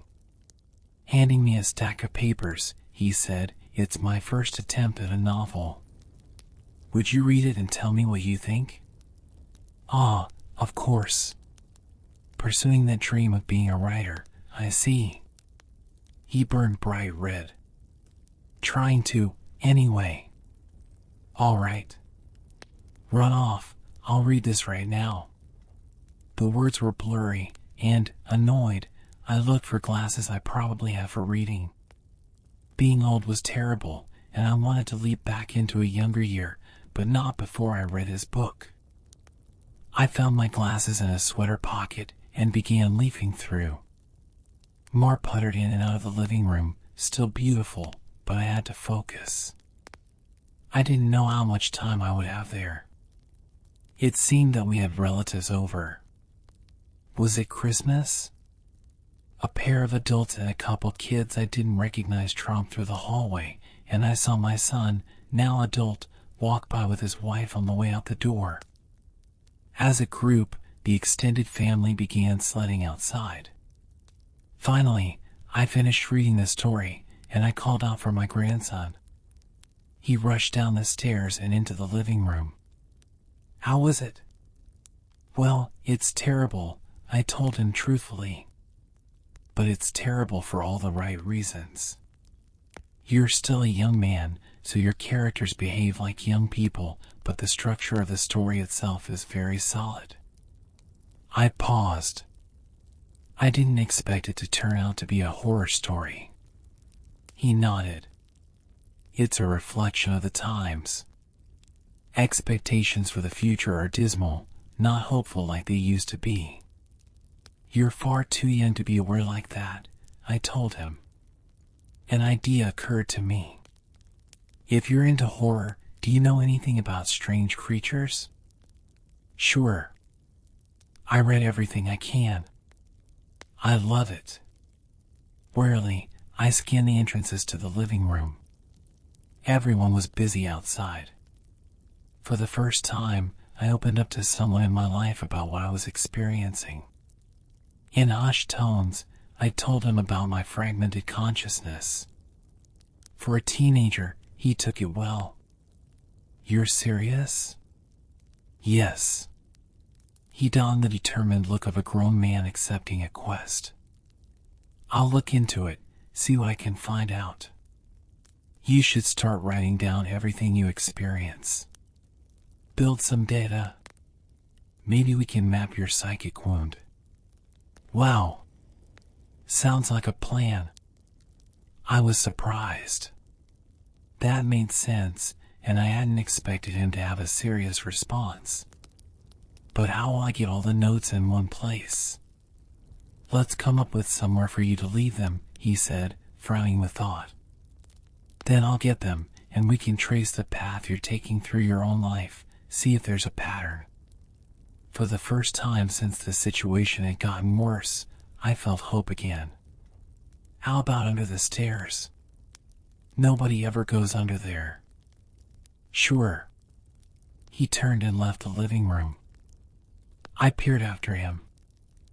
I heard him banging around near the stairs. Finally, he returned with a box, laid it on the carpet, and opened it to reveal a bursting stack of papers. He exclaimed, "Holy crap." But of course, being a teenager, he didn't really say crap. Taken aback, I blinked rapidly, forgetting his cussing because of the shock.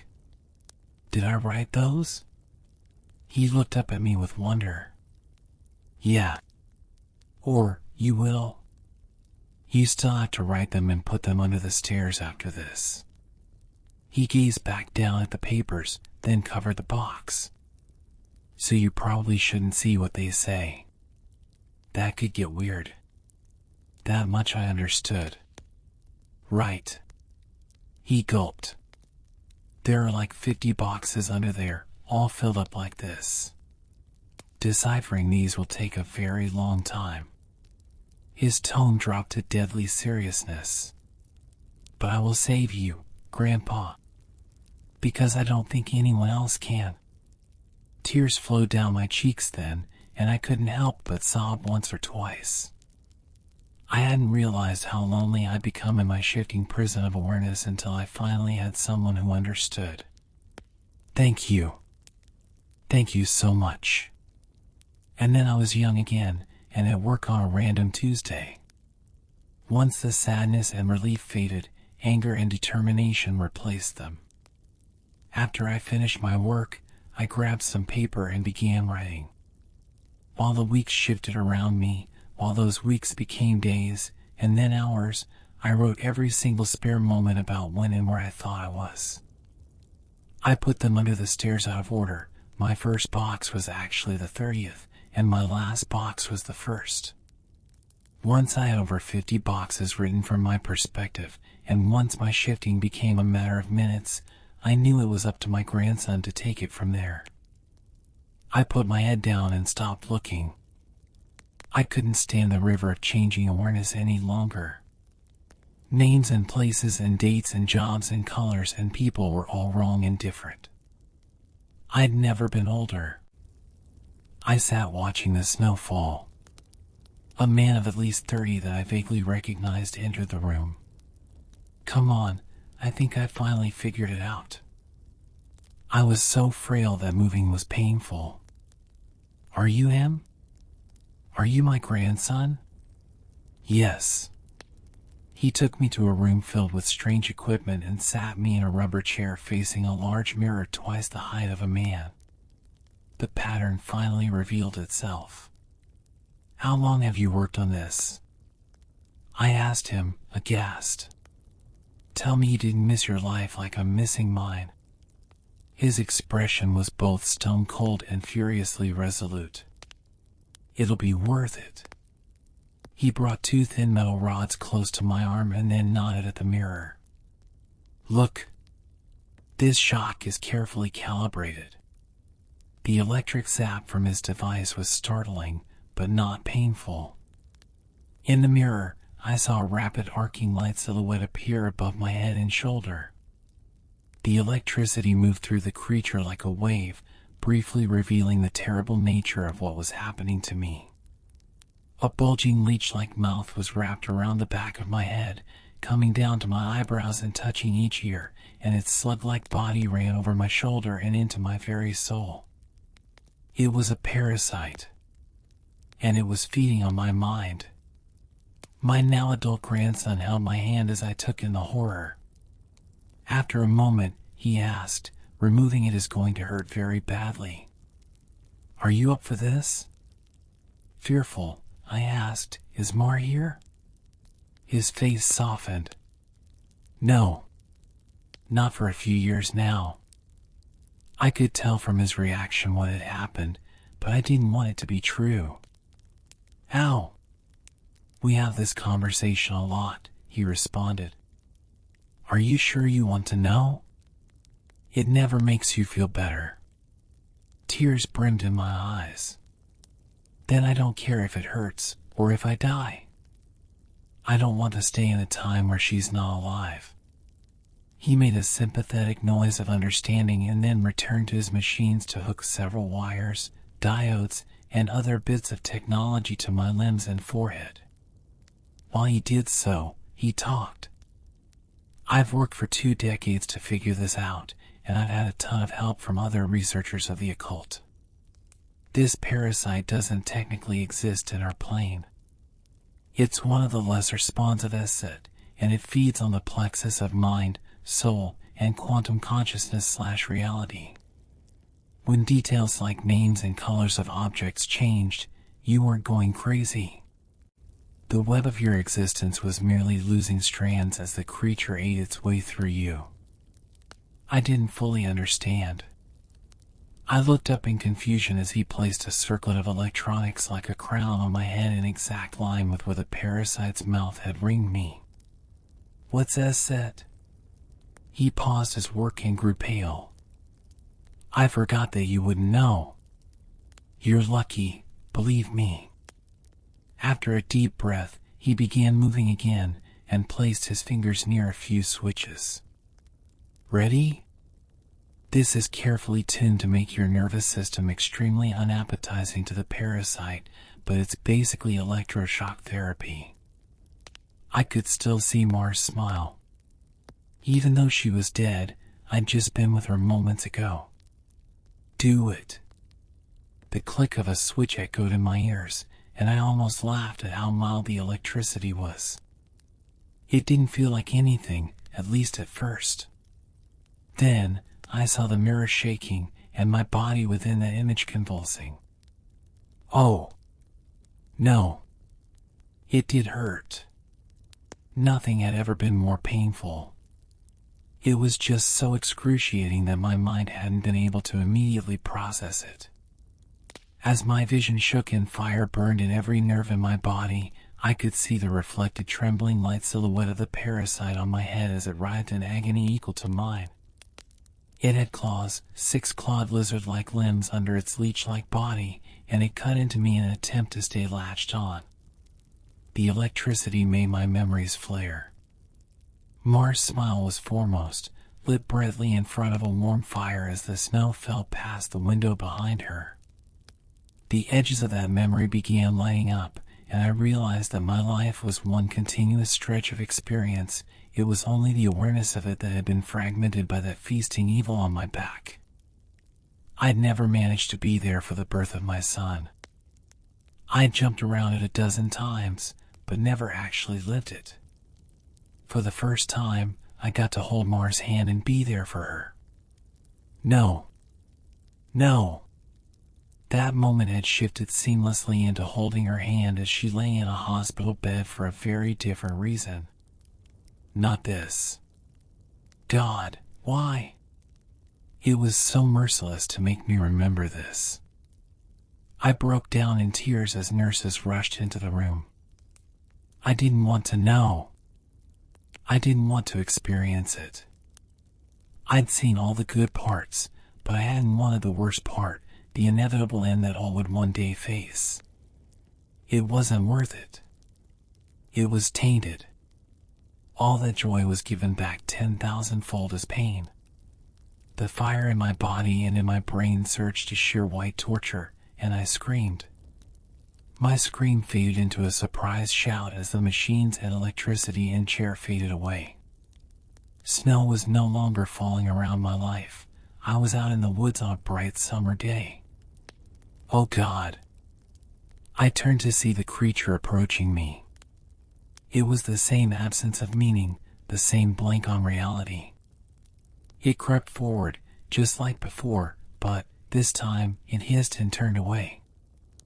I stood, astounded at being young again and free from the parasite. My grandson had actually done it. He'd made me an unappetizing meal, so the predator of mind and soul had moved on in search of a different snack. I returned home in a daze. And while I was sitting there processing all that had happened, the phone rang. I looked at it in awe and sadness. I knew who it was. It was Marjorie, calling for the first time for some trivial reason she'd admit 30 years later was made up just to talk to me. But all I could see was her lying in that hospital bed dying. It was going to end in unspeakable pain and loneliness. I would become an old man, left to sit by myself in an empty house, his soulmate gone long before him. At the end of it all, the only thing I would have left, sitting and watching the falling snow. But now, thanks to my grandson, I would also have my memories. It would be a wild ride, no matter how it ended. On a sudden impulse, I picked up the phone. With a smile, I asked, "Hey, who's this?" Even though I already knew. Author's note, together, my grandfather and I did set out to write the tale of his life. Unfortunately, his Alzheimer's disease progressed rapidly, and we were never able to finish. He's still alive, but I imagine that, mentally, he is in a better place than the nursing home. I like to think he's back in his younger days, living life and being happy, because the reality is much colder. It's snowing today. He loves the snow. When I visited him, he didn't recognize me, but he did smile as he sat looking out the window.